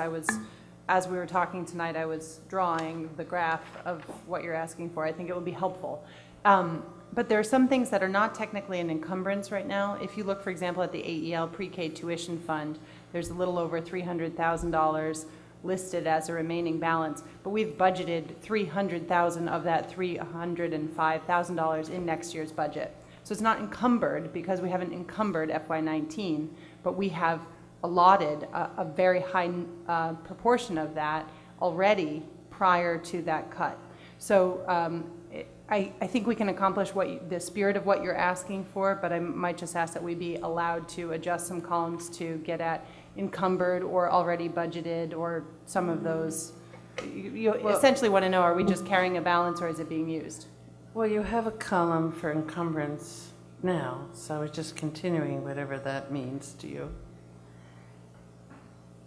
And I think the point is that when we then have a remaining balance, we can see, was it about, anyway. So I just want to clarify, I think that I'm hearing the superintendent support this motion and suggest that there may be a need to modify the columns and also say that the columns that have been suggested through this motion do not cover, what do you want to call it? Anticipated next year expenditures? Correct. So could I say that the motion, the 5 columns I wanted, I'd really like to stay with that. If the superintendent wants to add other explanatory columns, it's fine with me. I just think we need to see that information about last year, this year, how much do we expect. And I'm hearing that there's an interest in really the goal is to have a really solid understanding of what balances we're carrying forward and a thorough understanding of how we're utilizing these accounts. So I'm not hearing a need to necessarily change the motion. Mayor Martin? Right, I agree. I support the motion. I think everything, those columns remain, and any additional columns and then information will be helpful. I am a bit curious about that last column that the superintendent mentioned, the $305,000. So if that's showing as a balance, but it's committed, well, we have a the policy. F-19 budget. So if it's in the F-19 budget, is it $300,000 more than the budget that was sent to the mayor or sent to me, or is it $300,000 less? It's $300,000 approximately that's included in the FY19 all funds budget. So it's accounted for. So it appears as a balance because we're looking at an FY18 budget sheet, and it appears as an available balance because the report that's given to you doesn't have a way to indicate that those have been budgeted, because we're looking at following our revolving funds policy and spending down within those thresholds. So we've already done that process, and a number of these are spoken for in next year's budget, although they appear to be available. Because they're available, that's precisely why we identified them in the FY19 all funds budget. So in the 19 budget, this $300,000 is used as a revenue source. For allowable expenses at the Academy of Early Learning. So we also know there's tuition at the Academy of Early Learning. So do we also include the $300,000 that you plan to spend in AEL plus all of the tuition? Right, so this report would show you your incoming tuition for next year and then the projected balance. So I think it's a useful tool to have these conversations. Right. So you're saying that the $300,000 is not added to the $18,175,000? That's correct. Okay, thank you. Okay, any further deliberation? We have a motion on the table. Is everyone clear on what we are voting on? A new report, including 1, 2, 3, 4, 5, 6, and maybe 7 columns. Okay, all those in favor? Aye. Aye. And I'm seeing that's unanimous, right? Thank you very much. I think this will be helpful for all of us. Okay, so is there any other absolutely critical new business? I'm seeing none. Wonderful. So we do have executive session, and what we will do is we will enter into executive session and then come back to public session only to adjourn. So at this time, could we please have a motion to enter into executive session? So moved. And this is for reasons number 2, to conduct strategy sessions in preparation for negotiations with non-union personnel. Number 4, to discuss the deployment of security personnel or devices or strategies with respect thereto. And number 3, to discuss strategy with respect to collective bargaining or litigation if an open meeting may have a detrimental effect on the bargaining or litigation position of the public body and the chair so declares. Is there a second? Second by Mayor Martin. Okay, roll call, please. Member Ekstrom. Yes. Here. Great. Chair Nunez. Yes. Member Ward. Yes. Member Hollins. Yes. Myself, yes. Do I have to ask the mayor? Yes. Okay, great. We have now entered into executive session. All of our Thank productions you, at everyone. GCTV are sponsored in part by Bay State Health, providing the care you and your family need when you need it close to home. Visit them online at baystatehealth.org. Greenfield Savings Bank. Visit them at 400 Main Street in Greenfield. Call them at 774-3191 or go online to greenfieldsavings.com. Greenfield Community College, providing access and excellence in higher education in the Pioneer Valley. Visit them at gcc.mass.edu. The Hammond Family. The Hammond family are longtime supporters of Greenfield Community Television. New Fortune Chinese Restaurant on the Mohawk Trail in Greenfield. Visit them online at newfortunema.com. Call them at 772-0838 and check them out on Facebook.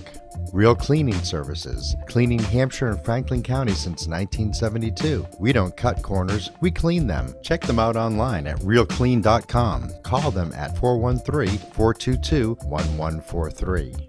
People's United Bank, located at 45 Federal Street in Greenfield. You can call them at 774-3713 or visit them online at peoples.com. The Solar Store of Greenfield, replacing fossil fuels and nuclear power one home at a time. Visit them at 23 Fisk Ave. Call them at 413-772-3122 or visit them online at solarstoreofgreenfield.com. Thank you to our sponsors for supporting all of GCTV's productions.